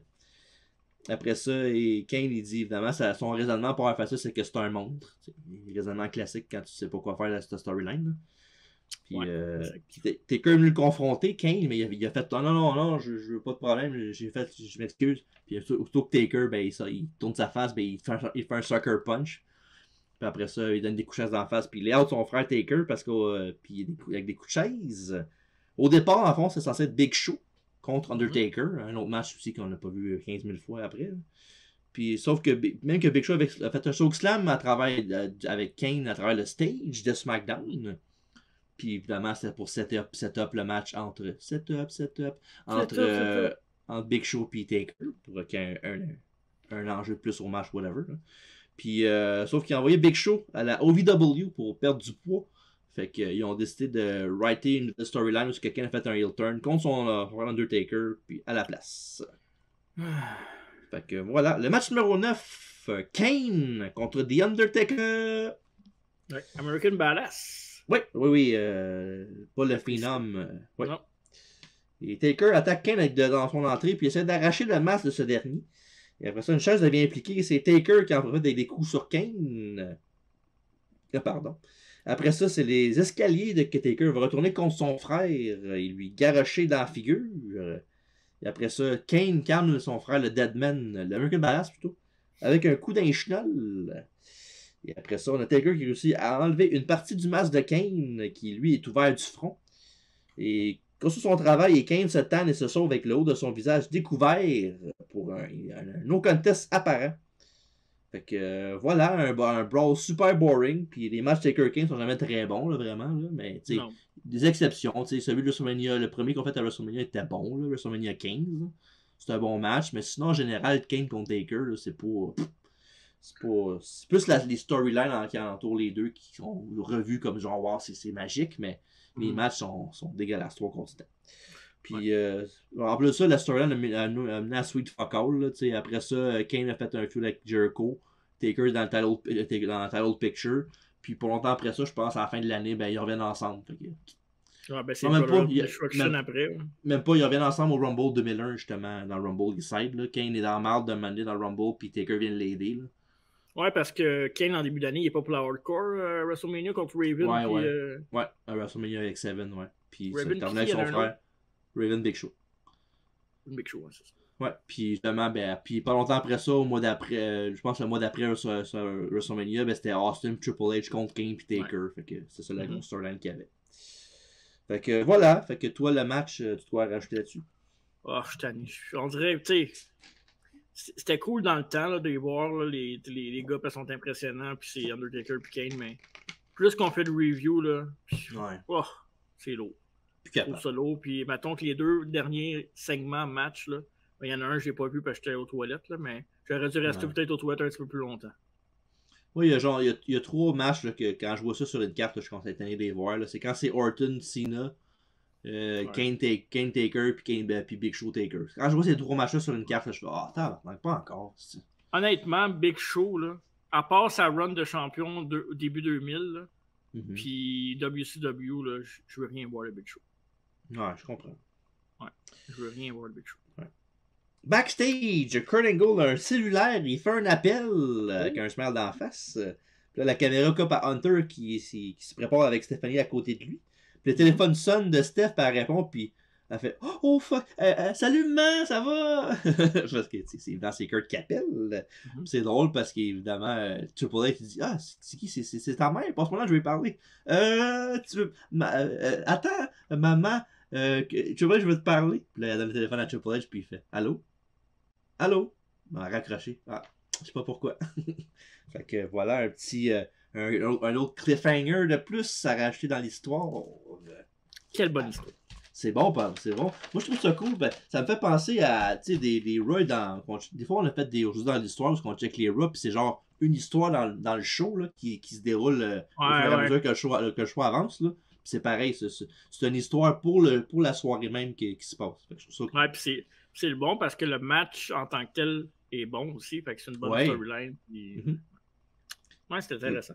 Et pour le dernier vidéo package de la soirée, évidemment, sur le main event, on a beaucoup d'histoires et focusé évidemment sur le triangle amoureux entre Triple H, Stephanie et Kurt, où Kurt devient un peu trop friendly avec la femme de Triple H en kayfabe à l'époque, parce qu'ils sont pas encore mariés ensemble à l'époque. C'était en 2003 que c'est arrivé. Fait que, puis évidemment, Triple H était jaloux de ça. Là, je parle de kayfabe. Là. Ouais. Et puis évidemment, s'ensuit bien sûr le baiser de SmackDown passé. Et parce que, évidemment, Kurt a embrassé Stephanie, puis je vais toujours me rappeler parce qu'après ça, quand il montrait les replays, là, il mettait des effets là, quand il y avait le baiser, là, des feux d'artifice qu'il y avait, là, puis tout, là, comme un fake. C'était tellement bien monté là, pour vrai. Storyline-là était vraiment bonne pour vrai. Là. Ouais. Puis c'était believable en plus, c'est ça qui était le fun. Puis c'est le fun parce que t'avais comme une storyline un peu eau de rose, dans le fond, tu sais, c'était Love Triangle, mais t'avais quand même une rivalité pour t'avais le titre pas loin aussi. Ouais. Mais c'est ça qui est drôle, c'est que la rivalité, le titre est en jeu, mais même si c'est pour le titre, le Rock c'est comme un afterthought un peu dans la storyline. Ouais. C'est un ajout, mais c'est pas la storyline, c'est pas buildé vers The Rock puis le championnat. C'est comme poche en même temps parce que c'est le champion puis d'arrêter par-dessus tout ça. Mais la storyline est tellement bonne que tu passes à côté et ça te dérange pas, tu sais. Mais Angle Triple H, tu sais, on parle souvent de rivalités marquantes, là, mais il y avait vraiment une bonne chimie ensemble, ces deux-là. Puis les matchs étaient pas mauvais non plus, là. Non, c'était excellent leur match pour vrai. Puis ça paraissait qu'il y avait qu'ils se respectaient, qu'il y a la rivalry, mais qui s'aimaient pas non plus, ça paraissait. Tu penses qu'ils s'aimaient pas? Ils s'aimaient pas backstage non plus? Là, on parle de Rock Triple H, là. Non, je parle de Angle. Ok, je t'ai perdu. Je pensais que tu parlais de Rock Triple H. Non, ben, je pense pas que non, je pense pas que ça hissait, là. Je pense bien qu'ils se respectaient les deux, là. Ouais. Ok, parfait. Fait que voilà, avec évidemment une très bonne storyline, celle-là. Puis en 2000, là, tu sais, avant de commencer le review, j'en parlais comme quoi en 2000, c'est une bonne année. Puis c'est une des très grandes parties pour ce qu'elle l'était. Match numéro 10, The Rock. Attends. On va recommencer, monsieur. Okay, Match numéro 10, The Rock contre Triple H, contre Kurt Angle, dans un combat triple menace pour le championnat de WWF détenu par The Rock. Et avant l'entrée du Rock et Triple H, Kurt Angle prend le microphone. Il microphone? Ouais, le microphone. Il dit, évidemment, il fait comme tous les heels font d'habitude. Il dit, je m'excuse. Je m'excuse de pas avoir embrassé Stéphanie avant. Puis il dit, il est très fier de ce qu'il a fait. Puis il finit en disant que donner à Stéphanie le genre de passion que Triple H pourrait jamais lui donner. Évidemment, time to play the game, et Hunter arrive, est en tabarnak, puis il charge le ring pour ramasser Kurt. Ça prend pas de temps pour que Hemsley claire la table des annonceurs en bas d'Espagnol en bas du ring, et puis après ça, il monte Angle dessus pour le pedigree. Sauf que malheureusement, la table lâche en plein milieu de move. Fait que Kurt Angle, lui, c'est lui qui mange la volée là-dedans parce que sa face tombe de plein fouet à terre, puis tu le vois, là, il tombe à terre, puis il est genre les bras barrés un peu, puis genre il regarde dans le vide, là, puis tu vois qu'il. Ça l'a sonné, celle-là, maintenant. Ça l'a sonné un petit peu. Ouais. Puis tu vois clairement Triple H est en train de parler aussi à Kurt, là, puis Hebner, le ref aussi, il parle, là, puis. Puis je vais en parler à la fin du match, là, après le résultat du combat, comme quoi, qu'est-ce qu'Angle en pensait de ce combat-là. Là. Puis, ouais, fait qu'évidemment, Hunter va chercher son sledgehammer, mais quand la tune du Rock commence, il fait son arrivée. Après ça va se passer entre Paul et Dwayne pour un petit bout. Triple H va aller repogner Angle en civière, mais le Rock est là pour en empêcher. Puis il fait une catapulte à Triple H sur la structure en métal dans l'entrée. Classique. Et après ça, suivi d'un coup de poing dans les nuts. Ça aussi, c'était classique. Là. C'est ça dans les jeux. Là. Ouais. Ça faisait à No Mercy, ça faisait ting! Ouais, puis tu voyais le gars. Oh!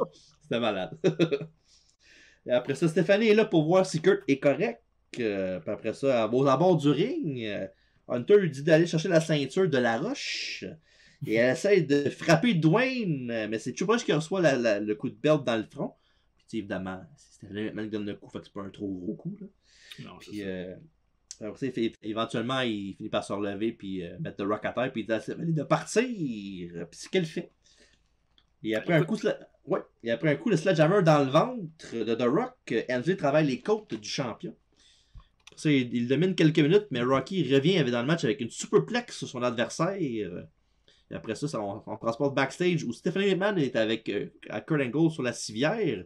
Puis il lui demande de venir l'aider pour aider Triple H pour elle. Puis là, il dit ok, je vais faire ça pour toi, Steph, juste pour toi. Puis évidemment, c'est ça. Ça revient de Rock qui fait une belle suplex à Triple H pour un compte de 2. Et Angle arrive avec Stephanie qui l'aide en lui tenant le bras, puis genre pour l'aider un peu à se rendre au ring, parce que tu vois que Kurt n'est pas tout là encore. Là.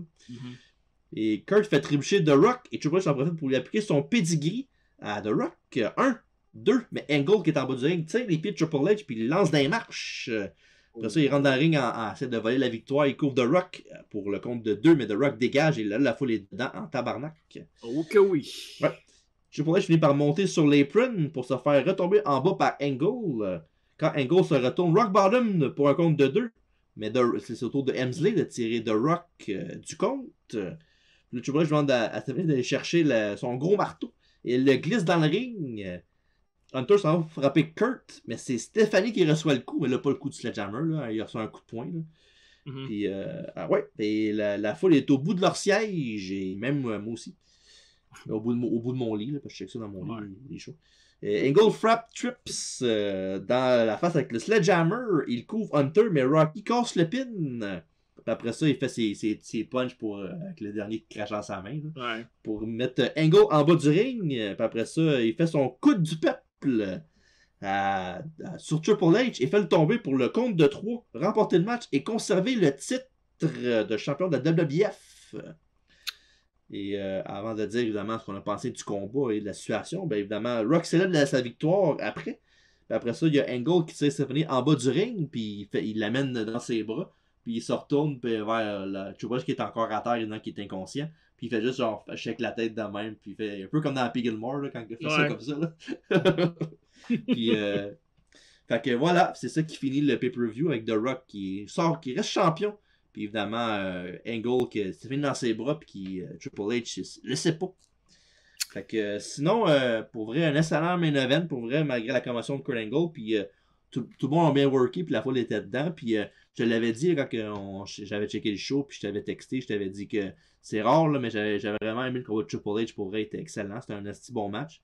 Puis quand on va faire sa biographie de Triple H, c'est un des matchs que quand vous allez parler, je serais pas genre, c'était pas bon, ça, parce que c'était vraiment bon. Ouais. Puis, main event classique, là. Main event classique. Moi, j'aime beaucoup. Attitude Era, ça. Ouais, j'aime beaucoup les triple threat match, moi. Parce que dans un triple threat match, tu as 3 options de gagner. Tu as 3 options. Puis là-dedans, c'est le fun parce que tu disais tantôt, oh oui, The Rock est quasiment un afterthought. Mais l'affaire, c'est que avec la rivalité qui est tellement solide entre les deux autres, puis The Rock qui gagne, ben, The Rock sort champion et donc sort fort. Fait que ça le met en haut. Puis les deux continuent leur rivalité. Puis ils sont pas vraiment affaiblis parce que leurs pensées sont un peu ailleurs que le championnat, dans le fond. Fait que c'est juste parfait, le résultat. Ouais. Puis c'est ça, fait que un très bon main event, puis c'est très, très, très, très bon. Ouais. Puis l'histoire va continuer avec le triangle amoureux de Triple H, Kurt et Stephanie. Puis ça va se terminer, dans le fond, le mois suivant, c'est pas terminé parce qu'il va y avoir un peu de soubresaut, comme au Rumble, je pense qu'il s'affronte Angle avec Trish dans son coin, puis Steph dans le coin de Triple H. Ouais. Puis Unforgiven, Triple H va battre Angle dans un combat en simple avec Mick Foley comme guest referee. Puis dans ce match-là, Stephanie a fait son choix, puis elle reste fidèle à Triple H.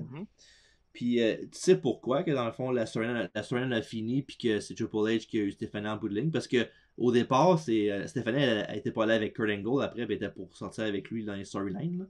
J'imagine que Triple H backstage a dit qu'il voulait pas de ça. Ben, c'est pas techniquement ça. Mais parce que le gars qui a fait la storyline, je pense qu'il s'appelait Chris Kresge. Okay. Non, mais c'était le writer qui est en charge de la storyline de celui-là, qui faisait beaucoup de storylines. C'était pas Brian Gewirtz dans ce temps-là qui était head writer? Non, je pense pas qu'il était head writer dans ce temps-là. Je pense qu'il aidait beaucoup de monde. Il était beaucoup de monde. Mais sinon, c'est Chris Kresge. Tu vas voir là-dessus, je pense. Puis, c'est lui qui a fait la storyline, sauf qu'il a quitté pas longtemps après SummerSlam. Il est parti. C'est Stephanie qui a pris le contrôle du booking là, des storylines. Puis évidemment, Triple H, ben, il avait dit moi je vois pas pourquoi Angle partirait avec. C'est pas crédible qu'elle partirait avec lui à la place de moi. Là. Fait que c'est pour ça que la fin de la storyline a fini que Triple H est resté avec Stephanie. Fait que sûrement que son plan marchait pas s'il était pas avec Kurt Kayfabe. Fait que il a fait ses manigances qu'il faisait tout le temps. Ben, ils sortaient déjà ensemble dans ce temps-là, non? Ouais, mais c'est ça, mais peut-être qu'il s'est dit que si Kurt passe le temps avec Stephanie et storyline, peut-être qu'ils vont être ensemble plus souvent, puis c'est peut-être ça.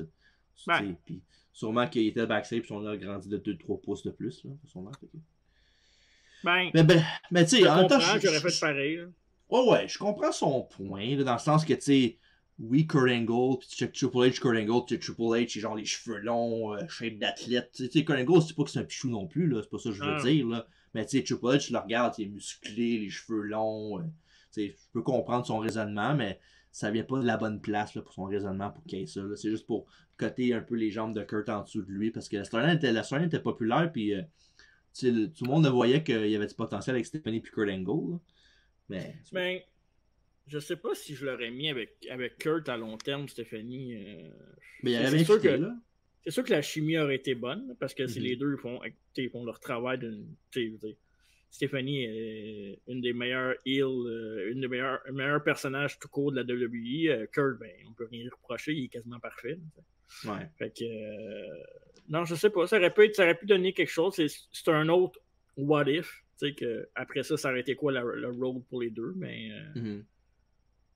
Je sais pas. C'est un what if, là, mais je comprends les deux parties, mais je pense que Kurt, ça lui a rien enlevé après ça. Il était dominant par la suite. Fait que c'est pas Stephanie qui l'aurait aidé à être plus dominant, je pense. Ouais. Comme tu as dit, c'était un beau what if, là. Fait que, en même temps, tout ce qu'on a eu de la storyline est excellent. Fait que c'est pas comme si, genre, il avait coupé après un mois et on aurait tout manqué qu'est-ce qui s'est passé, là. C'était bon. Ouais. Fait que, comme j'ai dit, après Unforgiven, ça va se terminer un petit peu entre beaucoup moins présent dans les storylines de la télévision.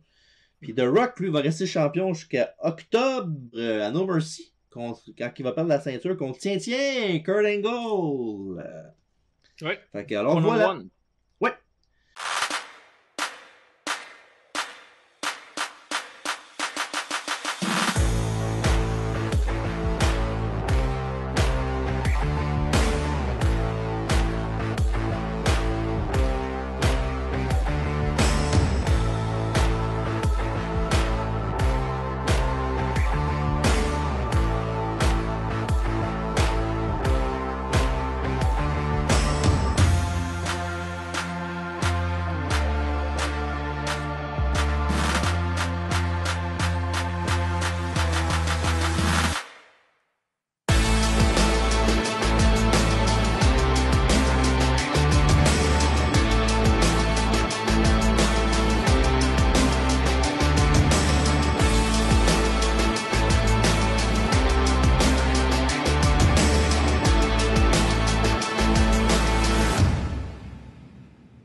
Puis il avait gagné. Le plus, c'est qu'il avait gagné avec l'aide de Stéphanie par. Je pense que Stéphanie l'avait aidé à gagner. Oui, absolument. Ouais. Fait que voilà, c'est ce qui conclut évidemment SummerSlam 2000, un très bon show. Fait qu'avant de donner notre note, il faut dire les matchs of the night et tout le kit. Fait que. Match of the night. Ben oui, je pense que le choix est unanime. Là. Pas sûr. Ben, le TLC. TLC pour moi aussi. Ben oui, c'était sûr que non. Tu sais, le main event était très bon, puis Jericho aussi, mais là, faut pas exagérer non plus. Non, c'est ça. Ouais, c'est ça. C'était le premier aussi, fait que ça a une saveur particulière. Ouais. On va être unanime pour le deuxième aussi, peut-être. Worst match, moi je pense qu'on sera pas unanime, je pense. Tu veux commencer ou je vois? Non, vas-y, je te laisse commencer. Undertaker Kane. Ah, fuck, t'as raison, t'es égal. Ouais, j'ai pas été capable. Tu sais, le pire, c'est que Taz Lawler, c'est pas excellent non plus. Ouais, mais le 3 contre 3 aussi, mais Taker là, contre Kane, un brawling tout le long, là, encore, il sait pas mal. Ouais, exact. En même temps, ça va encore, mais l'optique que j'ai dit tantôt de voir, quand je vois ces matchs-là, je déclique un peu. Là. Ça aide pas, mais même à ça. Là, même si j'aurais pas eu ça dans la tête, là, le match est pas bon. Là. Non, puis tu sais, je trippe pas Jerry Lawler Taz, mais au moins, je suis quand même plus diverti que l'autre match. Que... Ouais. Puis ils ont rien fait de trop dans le match de Lawler, puis le payoff était bon. Cool. Fait que... Ouais, c'était cool. Fait que c'est ça. Là, pour la note du show, ça va peut-être être pareil, mais je sais pas. Celui-là, je vais commencer. Ah, man, c'est tough. Je donne à SummerSlam 2000 la note de 8 sur 10. Parce que là-dedans, il y a 3 excellents matchs. Ben, je vais dire 3,5. Le hardcore match, c'était bon. J'ai aimé le hardcore match. Je vais dire 3,5. OK. Mais ben, moi, le reste, c'est genre, il est bon, mais c'est pas ça. Ouais. Moi, je vais donner... J'aurais pu donner 8, mais je vais donner 7.5. Ouais. Mais moi, il y a 3 matchs. Là. Hardcore est bon aussi, mais il y a trop des matchs. Là. Taker, Kane, Kat, Jerry Lawler, le 3 contre 3. 3 contre 3. X-Pac Road Dog. Ouais, c'est quand même 4-5 matchs à la carte. Fait que je vais donner 7.5. Ouais. Mais les 3 matchs qui étaient bons, ils étaient bons en tabarouette. Moi, au début, j'avais 8.5, là. Mais je dis, il y a trop de matchs moyens pour que ça soit un 8.5. Ouais, mais tu sais, ça serait pas des 3 gros matchs, là. Ça serait un 6,5, 6 peut-être. Puis c'est fou parce que le TLC, la ceinture n'a pas changé de main. Puis le main event non plus. Puis les le plus gros match, les ceintures n'ont pas changé de main. Puis c'était-tu Jericho ou Benoit qui avait la belt? C'était Benoit, hein? Il n'y a pas de belt dans ce match-là. Ah non, c'est vrai. C'était Eddie China. Eddie China, l'intercontinental, fait que tu vois. Fait que... Ça a changé de main, par exemple. Ouais, mais quand même. Ouais. Fait que voilà, fait qu'il y a un choix que vous devez aller voir. Là, je vous suggère là, pour aller voir ça. C'est un bon show. Puis, évidemment, comme on l'a dit, c'est 3 gros matchs. Puis le reste, c'est pas la mer à boire. Mais c'est pas mauvais. C'est un bon show dans l'ensemble. Ouais, c'est un show, un bon show des années 2000. Un show quand même historique. Fait que... Ouais. Fait que voilà. Mais est-ce que c'est la fin? Ah, t'as pas un quiz, là? Oui! Oh! T'es content, là! Un SummerSlam quiz pour toi, mon cher Marco. Mais là, tu me prends dans une journée parce que je suis décalissé, en plus. Ça, je l'ai fait. T'es pas correct. T'es pas correct avec moi, Stan. C'est chiant, mon Stan. Vas-y, enchaîne. Question numéro 1. Ouais, quel était le premier match du premier SummerSlam en 1988? Un indice? C'est un combat par équipe. Oui, je le sais. Je sais c'est quoi, mais je m'en souviens pas. Mais c'est pas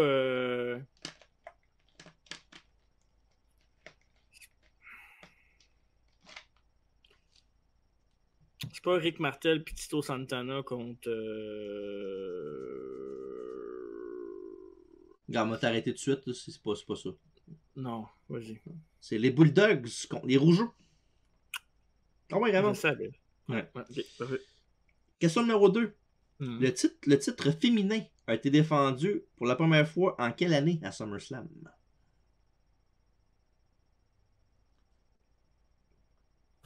Attends, je vais tricher 2 secondes. 95. Non, 94. Oh shit! Je tombé dans le piège. J'avais 95 là. Je sais, puis il y a Bertha Faye contre Alan Jobbé dans ce show-là. Ouais. Non, c'était l'année d'avant, c'était Bull Nakano contre Joe Blaze. Mais... On l'a fait en plus. Fait que... Je savais que Bull Nakano était pas loin. Là, mais... Ouais. Question numéro 3. À SummerSlam 2011, CM Punk s'est fait cacher le Money in the Bank par qui? Alberto Del Rio. Et oui, ça n'était pas trop dur celle-là. Bonne réponse! Non, c'était pas trop dur, puis elle faisait chier aussi. Ouais, je sais. Question numéro 4. Combien de victoires possède Edge à SummerSlam? Là, on a un chiffre ici.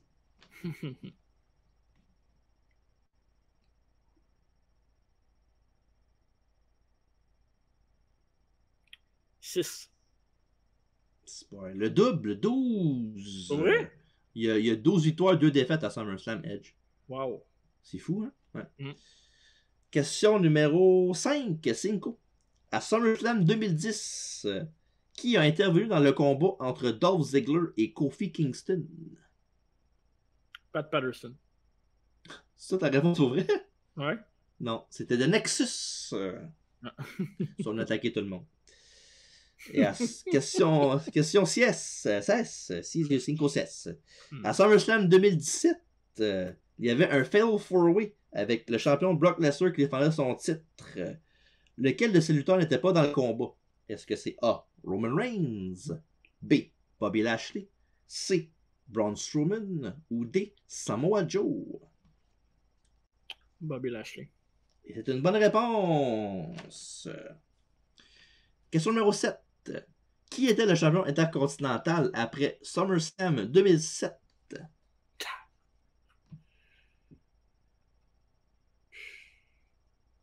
Be my guess. Ça fait beaucoup de monde, hein? SummerSlam 2007? Ouais. C'est juste que tu vois, j'étais revenu contre Booker T. Ouais. Puis wind up comme tout le temps. Je vais dire...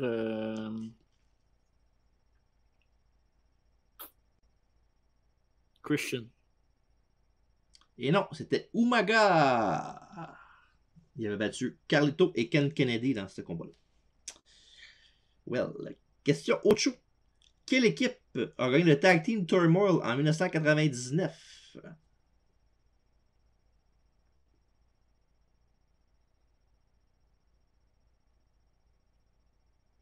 Je dirais que je vois les équipes dans ma tête, mais...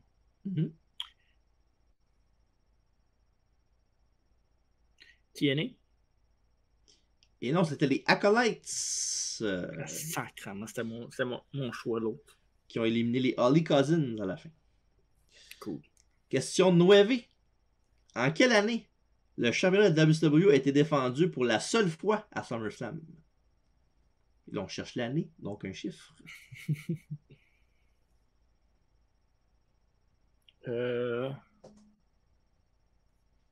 2001. Et bonne réponse! C'est Booker T contre Rock, non? The Rock, oui. Et la dernière question, question 10. Contre qui Stone Cold s'est battu dans le pre-show de SummerSlam 96? Ça, c'est chiant. Ben, le pire, c'est que... Ben, c'est un match quand même que tu connais, là, que tu as déjà vu, puis qu'il y a un gars dedans que t'aimes bien. Contre Ted DiBiase! Ça a été malade. Non, c'était contre Yokozuna! Oh, dans le pre-show! Tu sais, le match où le ring a pété à cause de la corde, là? Ouais. Ah, ouais.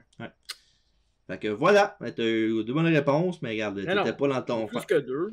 Ben là, t'as eu quoi? T'as pas eu... t'as pas eu Bulldog, t'as pas eu SummerSlam, t'as eu Del Rio, ok, t'en as eu plus que ça. T'as eu Del Rio, t'as eu Bobby Lashley, ça fait 2. Ouais, j'ai eu... T'as eu 3. SummerSlam 2001. C'est ça, 3. 3 sur 10. Mais je t'ai pogné sur ton meilleur jour, fait que c'est correct, mais c'est pas grave. Ouais, c'est chiant, ça. Là, c'est pas chiant, c'est pas grave, on a du fun par. Vous voyez comment qui est avec moi? Ben non, c'est pas grave, ça. Bref, voilà, SummerSlam 2000 in the books. Fait que c'est terminé pour le SummerSlam Month est terminé. Fait que la semaine prochaine, on va avoir, si tout va bien, le retour de Mary Lee Rose pour une autre chronique. Et après ça, ben, dans ce show-là, après sa chronique, on va vous parler du mois de septembre. Qu'est-ce qui se passe dans l'univers dans le chaise de métal? Et avant de terminer rapidement, Marco, on est disponible où? Disponible sur Apple Podcast, Balado Québec, Spotify en audio. On est disponible sur YouTube en vidéo. Continuez de vous abonner en grand nombre, c'est apprécié. Oui. Et TikTok, que je mets beaucoup de vidéos ces derniers temps. Twitch, ça fait une semaine et demie qu'on n'a rien fait, mais on doit être à la veille. On doit être à la veille de revenir. Ouais. Surtout qu'on a un petit break. Puis sinon, écoute, Instagram, Facebook, Twitter, ouais, là, X, ça s'appelle. Là, oui, ça X, oui. Non, mais c'est niaisage. Puis c'est pas mal ça. Pas mal ça, mais sinon, c'est ça, c'est bien le fun. On a bien du plaisir. On a des invités, hein, des entrevues québécoises à chaque semaine, quasiment à cette heure. Avant, c'était de temps en temps. Maintenant, c'est quasiment rendu tout le temps. C'est quasiment rendu à tous les semaines. Puis d'autres beaux projets qui s'en viennent. Le retour de Under Collection au mois de septembre, on va le dire tout de suite. Ouais, ben, ce show-là, je pense qu'il va sortir au mois de septembre. En tout cas, si c'est pas arrivé, c'est dans les prochains jours. Ouais, c'est ça. Si c'est arrivé, ben, tant mieux pour vous autres. Ben oui, tant mieux. Ma gang de chanceux, vous autres. Hey. Fait que, yes, fait que voilà, un très bon podcast. Merci Marco. Merci. Ça fait plaisir. Fait qu'on se reprend la semaine prochaine pour une autre édition dans Chaise de métal. Fait que d'ici là, on y va!